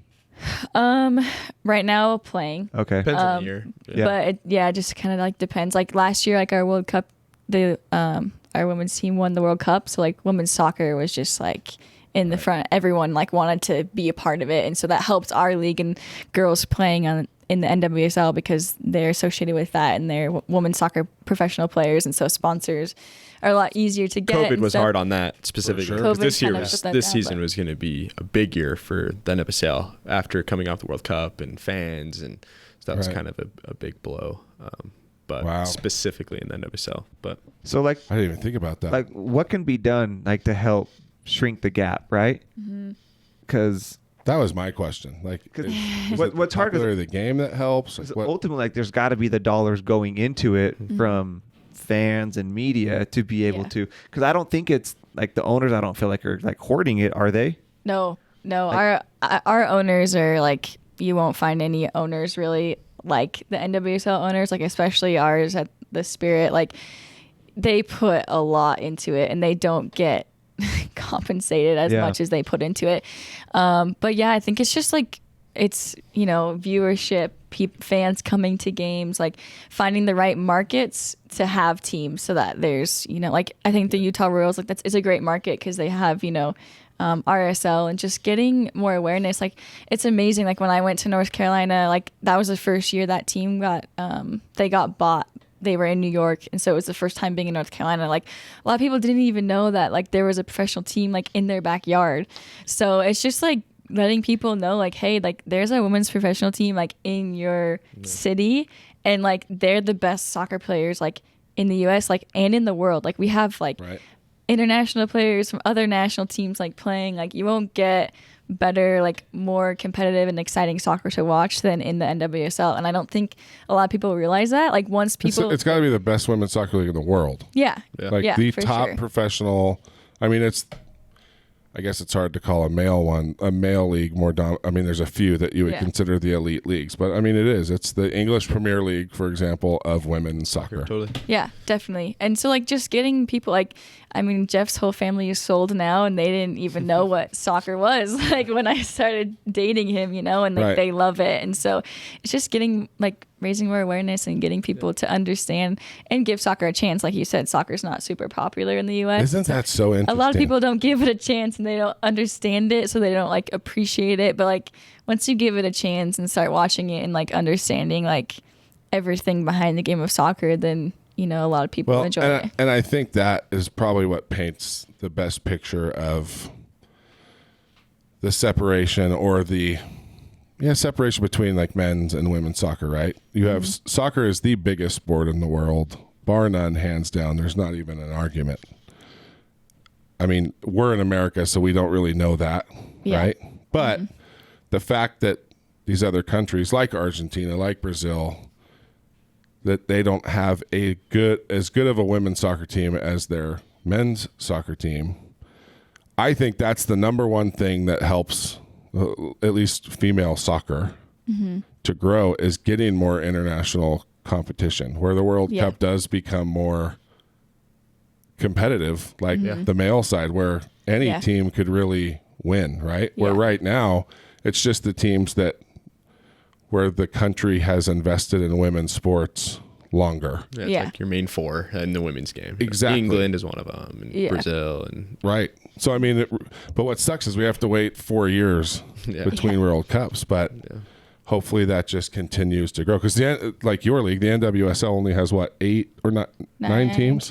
9 teams with one. Well, Louisville's coming next year, so it's going to be cool. So it'll be fun. And then LA. And then LA just got announced for 2022. Yeah. So we're growing. Exciting. So. Right. Which is good. And I mean more TV coverage. But you're right. Yeah. We're being able to jump on that momentum of the World Cup. And it's like, hey, That would have been all of those players that we all fell in love with are in the NWSL. Yeah. And they're all here. They're all playing. because it's not like the men's game where they're all overseas. Yeah. Exactly. Right? Like They're there are a few that play in the RSL, but they're kind of spread out. Yeah. Yeah. And so, I mean, it really is a cool thing to have. Do you feel like there's progress being made? Do you feel like it's going in the right direction, or do you feel like it's stagnant? I definitely think it's going in the right direction. It's not going as fast, obviously, as we'd like, but that's what I think is so great about our league is you have so many women who are so passionate about creating change that they'll probably never see. And like the women who came before me, like the league is where it is today because of those women. And so I think that's what's so great. Like not a lot of these girls don't live the most glamorous lives, but they're so passionate about their sport and about, creating change for women's soccer that they just like, we're just going to keep grinding until it gets there, or just keep grinding until it gets even better. Like if you talk to our owner, like he's just so committed and so driven to like make women's soccer like the like NBA or like the NFL, like he's like, we want to even be better, I'm like, okay, Steve, like calm down. You got a long way to go, but like I love your enthusiasm. How many players get to call their owner Steve, by the way? You know what I mean? Yeah. Like, so we talk about this all the time, maybe I shouldn't, but I feed the Saints. I go out and feed the Saints every year, and whenever Tom Benson came in, the owner of the Saints, it was just like, oh, hi, Mr. Benson. Yeah. Hi, Mr. Like it was like God was walking in the room, and you have these millionaire athletes just like, hello, Mr. Benson. So it's kind of cool to hear that your owner is this invested in that relationship, where you can just be like, hey, chill out, Steve. Yeah. I mean, he's a very successful guy that he started a few tech companies out there, and he's done that. He's given that up to It's just so commit cool. to this. You've got Kobe Bryant, right? Girl dad. Yeah. I mean, I've got daughters, and you want them to have those same athletic opportunities that the boys have. That was going to do so much good for women's sports. What's that? Kobe was going to do so much. Oh man, you're not kidding. And his legacy will definitely live on. But it's, the UFC comes to mind. Like I love the UFC, and when there are female fights on the card, I am more excited to watch that card. Like I will buy that card because there are female. Like I love kind of how they've bundled the female fighters in with the male fighters on the same card, because I think a lot of people, if there was like a female UFC, nobody's going to pay to watch that. Right? Mm-hmm. But because they've kind of teamed them up, now we watch them and we can see like, holy crap, these are always such good fights. It's the same way people feel about if I take somebody to Southfield for a women's soccer game, soccer fan or not, if they're going to come to those games again, they're so much fun. So I really do feel like a lot of it is just being able to see it and experience it, like getting more TV coverage. Man, how cool would it be to have the women and the men playing in the World Cup at the same time? Yeah. Like, how cool would that be? Yeah. Because then you do have Instead a of an lot off more year. eyes on the TV. Because I don't think it's as simple as like, well, the men's game is more fun to watch, right? I think it's more competitive because it's got a lot more, male sports has just been more established for longer than female sports. But, man, anybody that watches our national team, they're into it. Yeah. I mean, I wonder if that would ever be a thing where you run the men and women's World Cup in the same year. Yeah. So we just got to get eyes on it. Yeah. And so I think you're playing pro soccer in a really cool point in female pro soccer history, right? Yeah. Because you're in it in a time that it is starting to get established and more people are starting to see it, and hopefully it just kind of goes totally uphill downhill. Uphill. You want to go up. Downhill is good because it's easier. You go faster. And you can go faster. But it grows, right? Yeah. We want the game to grow, and then we want people to be able to give it a chance, because do you think I ever miss a USA Canada women's hockey game? No. Never. Like, I would pay pay-per-view money to watch that game, and they're not even technically allowed to check each other. Yeah. But it is such an awesome rivalry. Like, who's that rivalry for us in soccer? Like, the women's national level. I mean, England's always right. Whenever they're playing, it's like, okay, we got to beat these suckers. But that's what we want, right? It's not just that the U.S. is playing. World Cup ratings, men's soccer, are huge, and it's not. And it's not just when the U.S. isn't playing a lot of times on the men's side. Hey, it's the truth. Subject. Right? Another podcast. What? But to have that pride in your team and have that team in there, like our men's soccer team kind of sucks. I hate to say it. Our women's national team dominates, right? Yeah. And so I think it is more about the competition being just more broad and more reaching, and just be able to tune into a women's game and see that level of competition, which we are getting now with the NWSL. But man, England is a soccer juggernaut. Yeah. It's one of the most powerful soccer countries in the world. So why isn't Argentina? Why isn't Brazil? Why aren't these other teams? I think as soon as we see that, there's got to be some growth. So I think it's a really cool time to be playing pro soccer, and it's going to be awesome to kind of look back and see that you were a part of maybe that first jump and women being able to go pro. Yeah. No, so that's really cool. Thanks. So kind of going along the lines of the national team, is that still a goal? Is that still something that is like, are you in communication with them? Like, do you see yourself getting more caps, if you will, Andrew? I'm gonna get different hats. Yeah, it's always been a goal, and I think like playing in this league is how you put yourself out there. Like being successful in the NWSL is the best way for you to get looks with the national team. I remember talking with Jill. We have a new coach now, but back during my first camp, having our exit interview, basically she was like, I just wanted to give you a taste of what this is like. So if this is something you want to do, play in the league, be successful in the league, that's the best way for you to make it onto this team. And so I've been in and out with the new coach. Well, I've been with the new coach once, but in and out with Jill Ellis, different camps and stuff, getting looks. So I'm knocking on the door. The door's not open yet, but I'm knocking on the door. So I went this last December. I went to a national team camp with the new coach and stuff, and it's good. Always good to get feedback from him, and he's in constant communication with my coach because we have a few girls that are either on the bubble or on the national team as well. So it's there. It's just you have to be successful in where you are right now and what team you're playing on to get in the door. Well, it's so cool to have something to play for, because you are, as far as the pro level goes, you are at the top. Yeah. Which is awesome. And you're a starter and you're on the sheet, right? You're on the score sheet. Yeah. Is that right? Yeah. You're looking at me.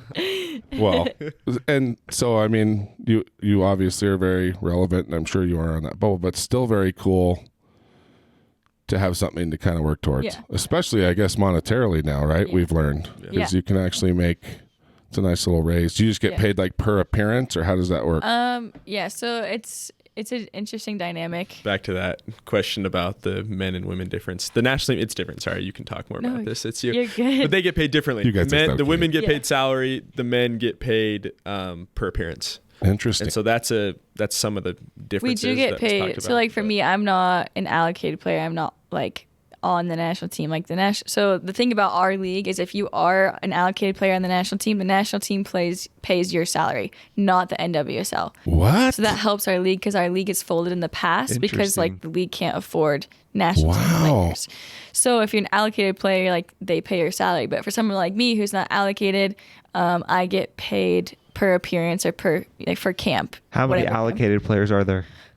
That's a question for Jeff. I don't know that number. It changes every year. So every year it comes out with a list. For like 18 to 20 maybe? Yeah, some. Okay. So every like team has a few players that are living the life. Yes. Yeah. That's hard. You know, you see that. I feed the Utah Grizzlies a lot here. Okay, cool. So they are the equivalent of AA baseball, right? Yeah. They are a feeder team for an NHL team. Yeah. But there's always one or two players on an NHL contract because they've been drafted and they're just kind of developing them. But it is always really funny to see like an old pickup truck from Saskatchewan, right? And then there'll be like a $100,000 car next to it. It's usually the goalies. I don't know what it is because there's not a lot of goalies, right? Yeah. Most pro hockey teams carry 2 to 3 pro goalies. And so there's usually a goalie making $1 million a year, Wow. 500 to $1 million a year. And these other guys are making 500 a week. Wow. Yeah. And they get a free apartment to live in. Like they're making nothing. So that's does that change the dynamic at all? It's interesting. I mean, it's all about It's like I'll get dinner, girls. Yeah. You're buying for all of us.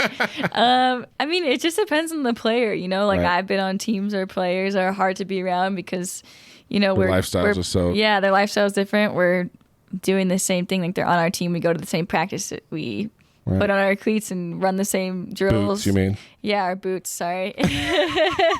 There you go. There you go. I was just looking at the terminology. There's an article like how to not sound like an idiot while watching the World Cup, and it just defined everything. And I was like, boots. Yeah. And that's what they when call we cleats. slip on the same pitch. I'm sorry. I do know pitch. But yeah, it's like there's some players who make it difficult, but there's also some players who handle it really well because they've been in our shoes before and they know like what it takes to get there, or whatever. So it just depends on the player, to be honest. And that's very cool. What you always say it? What's that scarcity? Isn't that what you call it? Or abundant? Like successful people that want other people to be successful. Yeah, the abundance spins out. That's good karma, right? Yeah. Like you want to bring everybody up around you, and so it's kind of cool to hear that some of them are like that. Because like you said, you can hang with it. You can call Carly Lloyd off a ball, and center it and get an assist amongst the best players in the world. But there's not just that male to female pay difference, but there's also the female to female, right? Yeah. Because you're as good and you work as hard as those allocated players. Yeah. But I imagine you make quite a bit less. Yeah. Right? Mm-hmm. Yeah. So, man, how do we fill that gap in too? Yeah. Because that's another one, I guess. I never knew that. I just thought if you were in the NWSL, like the biggest thing is it's set up in a way so the league doesn't fold, which is great. We need to remember, right? For sure. That's a big thing, and it goes back to viewership. That's going to be it. It's just how many people are watching. What kind of companies are we getting to sponsor? What kind of, TV time are we having? Who's, what's that like? That's going to be the biggest growth. I mean, because you have teams like Ashley's team, their stadium, that they're moving. Their old stadium held 5,000-6,000 people, right. And they play at the MLS stadium now, which is 20,000 people. Wow. So they filled that last year 2 games. But then you have a team like Portland. Yeah. Portland's women's the team. first time that stadium has ever been full, which was cool. Yeah. Portland, There's the women's team. Another little shot across the bar right there. No big deal. I'm glad I'm not the only one that's made a couple of shots or taken a couple shots. But Portland's women's team, they fill the stadium out every time. The men's stadium, 25,000 people. Right. It's sold out. So their average attendance is very dramatically different. Right. But it's growing. It's like they said, Ashley said, we filled it twice. Right. And we're hoping to, they're hoping to play more games there and fill it more. So it's going to take time, but right. I think they're heading in the right direction for that. Are most of the NWSL teams in RSL cities? I would imagine that's a helpful thing. They try to, for the most part. I mean, some are teamed up. It just depends on the market and the owners of the MLS teams and if they want to, be associated with the NWSL teams. But yeah, there's like Jeff said, there's like you said, there's a lot of gaps even within the game. Right. But they're slowly closing. If you go back and look at the base salary for a rookie, when I was drafted to the base salary now of a rookie, it's increased. And right. So that's just small ways like that. We have a players association now, and they're doing all that they awesome. can. I think one of the only, our players association is purely made of past players, so right. which is really cool because they're the ones that have been in there in the thick of it and they know that things need to change. And so I think they're doing a lot of good work. A lot of their work is paying off, and hopefully more girls when they retire want to become part of that so we can right. continue to move forward. I think a lot of it is a paradigm shift. I'll be honest, I have not gone to a Royals game.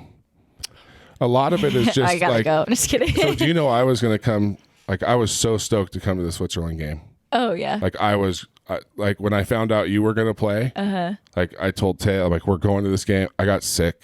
Oh no. I was so pissed that I missed that game. But to your point, I think a lot of us just kind of have, I've been to a few RSL games. I think a lot of it is just kind of making that paradigm shift. We just need to go. Yeah.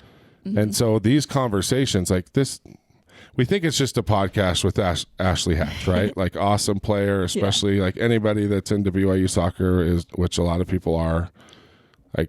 It's very cool, but I think there's a much bigger, thing on the table, especially with female sports. I think a lot of us have been paying more attention because of Kobe, right? There was a lot of really cool things going on there with his daughter.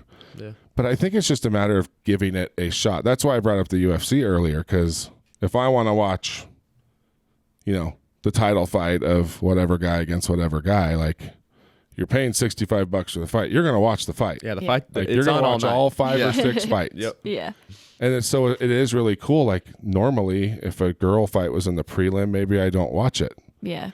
Why is it that we think that about female sports? It's a couple girls fighting. Well, now I've watched those fights. Now I am more likely to pay for a full card if there are a couple of female fights, because they're just... Yeah. I know women are inherently sweeter than men, but they're also meaner than men. I really do believe that. I really do believe that women, that's why they pull each other's hair when they fight. There's no rules. When they're pissed off, they're pissed off. So yeah. I feel every time I watch, BYU women's basketball, I added that to my sponsorship package this year as a partner of BYU Athletics, Bam Bams.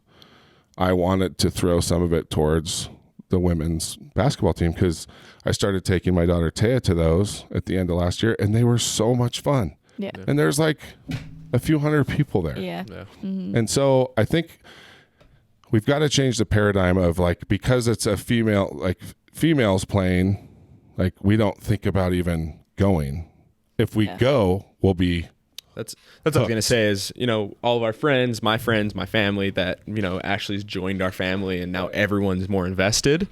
9 out of 10 people that either come to the game with me or go to the games, watch the games on TV, they're like, well, that was awesome. When's the next one? And it had nothing to do with just Ashley being on the team, right? Yeah. It is always cool to have that connection. Yeah. Right? And go cheer on totally the player that that you like. But you just have to kind of give it a chance. Yeah. Right? Yeah. Mm-hmm. So I am committing right now to go to a Royals game. Is it Monarchs or Royals? Why do I keep... Monarchs is the USL. You're right. men's. It's the Royals. Yeah. It's Royals, right. Yeah. Monarchs is the feeder into the USL team. Yeah. Yeah. It's yours. Right? Mm-hmm. So I'm going to go. Good. But we all know you would have came if COVID didn't ruin the season and we came to play then.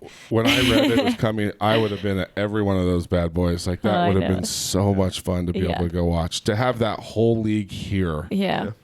And I mean, it was worse for you because it's like to have my wife here. Yeah. And only be able to deliver food to her in the lobby.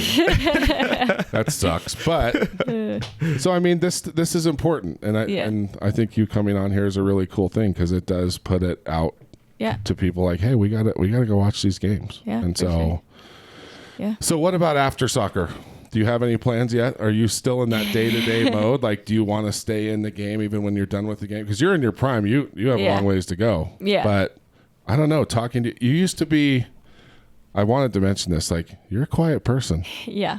Like, I was a little worried about this podcast. I'm like, it'll be so cool to have her on. But I remember talking to you a few times when, I catered. Yeah. You were pretty quiet. But I think you would be an awesome ambassador for the game when you're done. Coach, whether it be coach or, players associate. Like, do you think that far ahead with the game? Yeah, I definitely do. I think becoming a professional athlete has like really opened my eyes on like the change that you can create and like the positive impact you can have on the younger generation. Right.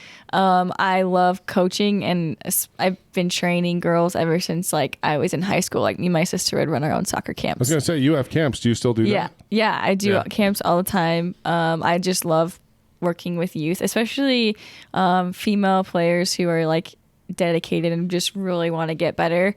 I just like, I don't know, it reminds me of me and like my sister. Sure. And like, I never had like a professional soccer player to actually like talk to or to like really look up to. Like, we didn't watch a ton of soccer growing up. It was always like basketball or football was on, so I just like played the game because I loved it. But the fact that we have like women's professional soccer in the US, like it's really cool to be able to like talk to younger youth who like want to be in your shoes and just kind of inspire them and let them know that they can do it no matter where they are, what level they're playing at. Like, everyone's story is different. You talk to anyone in the NWSL, like no one got there the same path. No one got there the same way. Interesting. And so it's just really cool because a lot of people think like, oh, I have to be playing club soccer as soon as I can walk, or I have to be on the national team and going into these like youth national team camps at age 14, or I have to get a D1 scholarship. Like, no, everyone's, I hate that side of sports. Everyone's path is different. And like, I mean, there's girls on my team who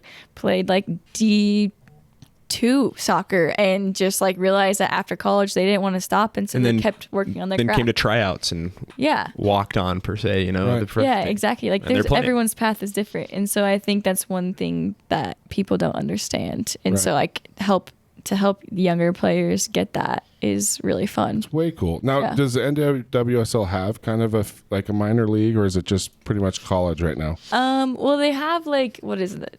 There's no relationship. Yeah, there's not. They have like the WPS, which a lot of girls play like in the summer, like college players, but there's no like real relationship. It's just like another league to play in. Just to get more exposure. To play more. So like playing college soccer is like, a really good way to get your name out there. But it's definitely not the only way. Like, they have tryouts. They're really hard to make the team through tryouts. Right. But like, I've had girls who, have been practice players on our team because they were successful in tryouts. So like, there's definitely lots of ways. Also, going overseas is huge. I think a lot of girls don't understand that opportunity because, they're nervous to leave the US or to leave the comfort of, their home or wherever they live. But like, playing overseas, like after college, is huge, especially if you want to play in the NWSL. Because if you go and prove yourself in a different league, like overseas, you're like, a lot of coaches are most likely to get you on their team from overseas than like a college player who they're not sure how they'll handle the professional world. We totally didn't ask you about Melbourne. You played in Australia. Yeah, I did. How was that? It was amazing. Super hard. One of like the hardest things I've ever done, but like so worth it. Hard in what way? Just being that far away from home. Okay. I mean, like my first season was in North Carolina. That's the farthest I've ever been from home. And I remember saying like, oh my gosh, like this is so far away from home, my family, like there's no way I'll play overseas. And then like as the season went on, like I was like kind of like, wow, like this is really cool. This is fun. Like And then Australia teams started reaching out to me because I was a rookie, and like a lot of rookies go over there after their first season to get more game experience.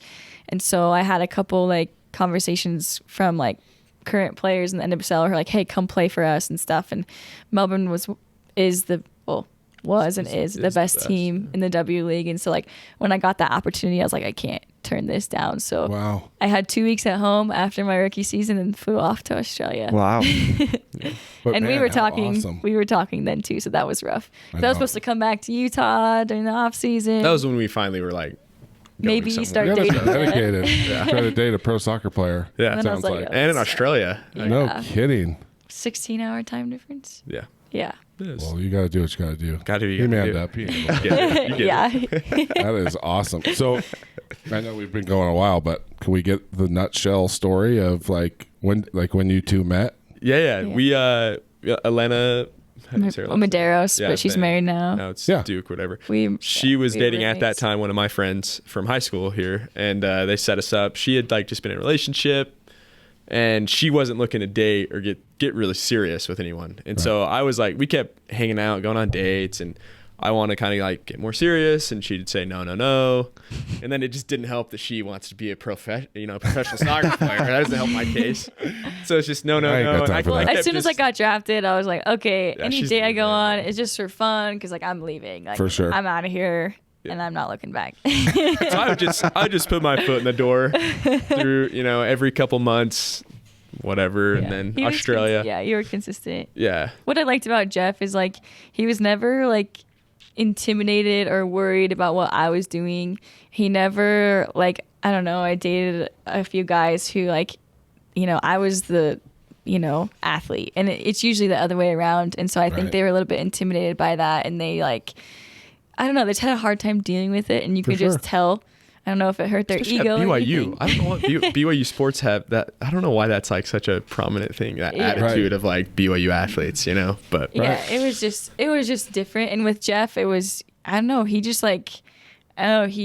handled it so well, and like never made me feel bad for like chasing my dreams or being successful in soccer, and always just kind of like was like, yeah, that's awesome, like keep doing it, and never like brought his confidence down. Like he was super confident in his own way and as his own person, and so like we just always like kept talking like as friends, and Played the long game. yeah, That's impressive. but he never like pressured me or anything, which was really cool. A lot of guys would be like, oh, well, like, when are you going to be done so like we can date, or when are you going to be done so we can get married or whatever. And Jeff was just like, yeah, this is awesome. Like, keep doing it. Buren's, man, they're goal oriented.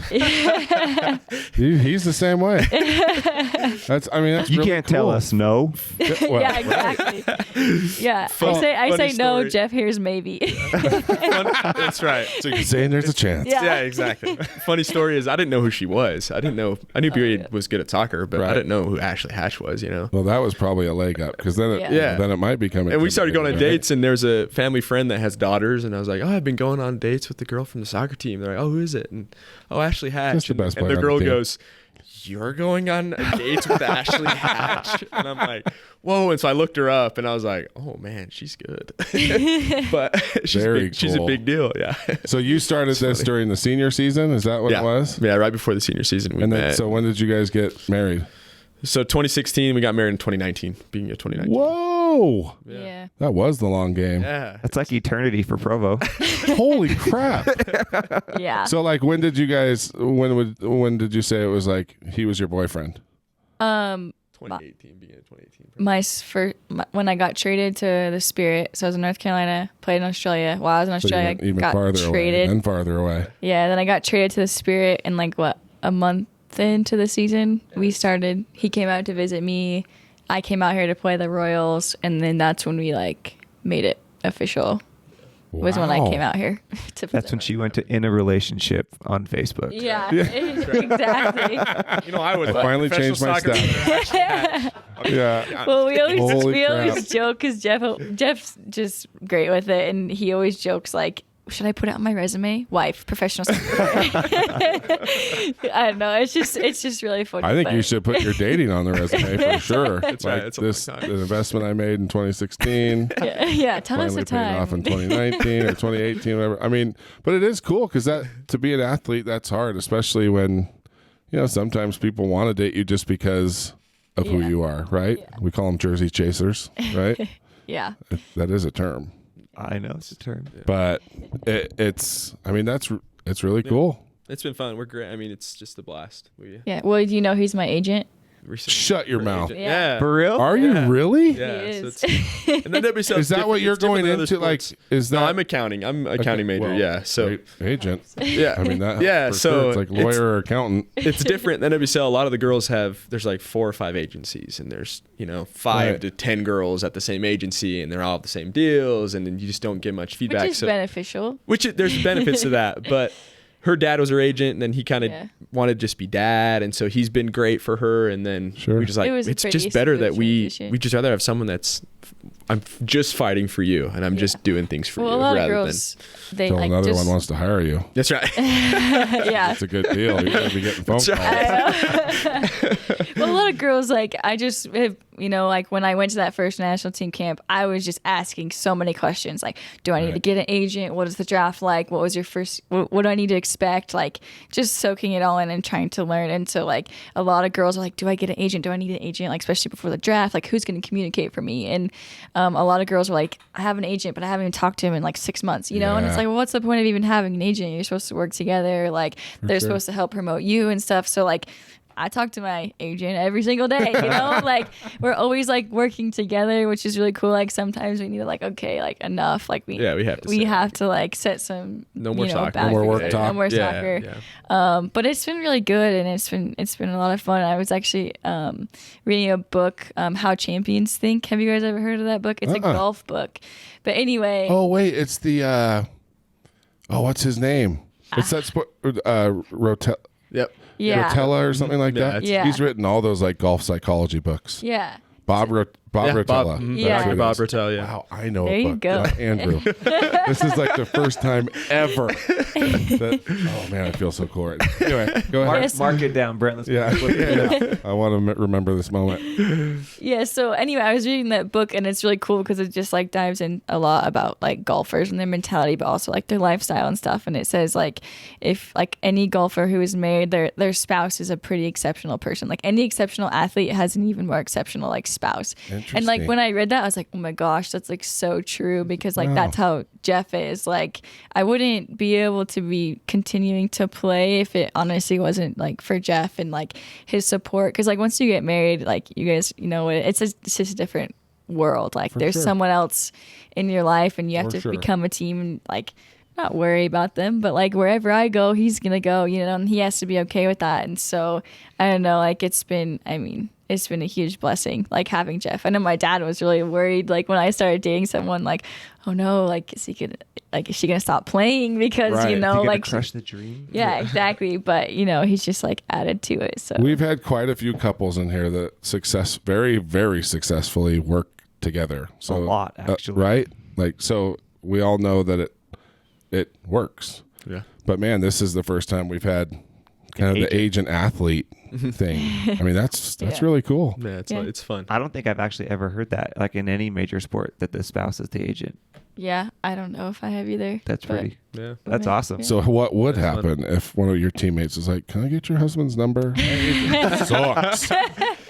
Well, I tell people, like, I think everyone knows now. I think the cat's out of the bag because a lot of people are like, who's your agent? Like, where'd you get this deal? Like, Well, I where'd you try get to that? be, I try to not like, oh, I'm the husband too in any Well, 'cause communications. that's what's nice about having a so different I'm last very name. official. Exactly. That's kind of So nice. That's kind people- of nice. Yeah, But- because, like, I don't know. When my dad was my agent, he did a great job. We had the same last name. So a lot of people, which I think is totally wrong, were like, oh, your dad. Like, my dad was the one that I get- negotiated my for sure. contract for me in Australia.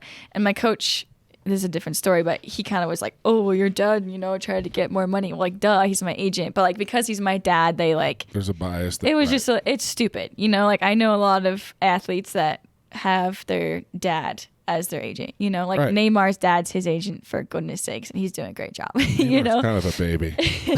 that's true. A very well paid baby. Is a very well paid baby, and his dad is Very also well. a very well paid dad now. But no, yeah, You know, so like it's nice like to not have that like initial bias because he does have a different last name. So now, chance to so now when people find out, they're like, it's just a little different. It's like they have a lot of respect because like they've already worked with Jeff. They see like he's super professional. He's really good at what he does, and they're like, oh, that's your husband. Like, wow, you know. Instead of like if we had the same last name, it's like, oh well, who's this making this negotiation for you? Like, you know. But now it's like Van Buren. Oh, it's a different guy. You know, it's Right. just it's different. Oh, but the drama that could happen. Rose Lavelle calls. I just realized that Rose Lavelle's on your team. Yeah. Uh-huh. Star national team player, but Yeah. like, you got her more money. What the crap, Jeff? Well, we've talked No, I about guess that. that's more money for you then. Yeah. Right? Now Not- you're not making my money off goal. your teammate. That would be awesome, There actually. we go. We'll double dip it. Oh, man. I love it. Well, it's good motivation for him because whatever I make, he's making as well. So It's true. It's a win-win. Yeah. Man, you guys are awesome. This has been going forever. We don't want to keep you forever, but yeah, thanks for coming. Yeah. Thank no, you very it's much. Cool. Thanks. So yeah, where can our listeners find you, Ashley? I mean, Social media. Pretty active on my Instagram. You do an awesome job. Thanks, Ash Smash 33. Ash Smash 33. There you Yeah. go. That's where We're you also find her. building. She's been building an email list out. Yeah. So she sends out weekly emails. If parents the listening, agent. I have, was just gonna say. there you go. There you go. There you go. He just took off. Here we go. Youth soccer parents, players. She has an email Yeah. list with training tips. She does videos. Yeah, just to help all out the the younger above. generation. And then there's like camp info. And do you get there via website? Yes. So if you go access my Instagram, Just link go to in my link in bio. Okay. website. We didn't even talk about her viral video. Gosh dang it. ESPN. That was Oh, in yeah. a church gym. Yeah. Hitting a 3-pointer with your foot. Yeah. So cool. That was You guys are awesome. Thank you so much for Thank coming. you. Thanks. What a Thank you. story. Enjoyed it. Thank you.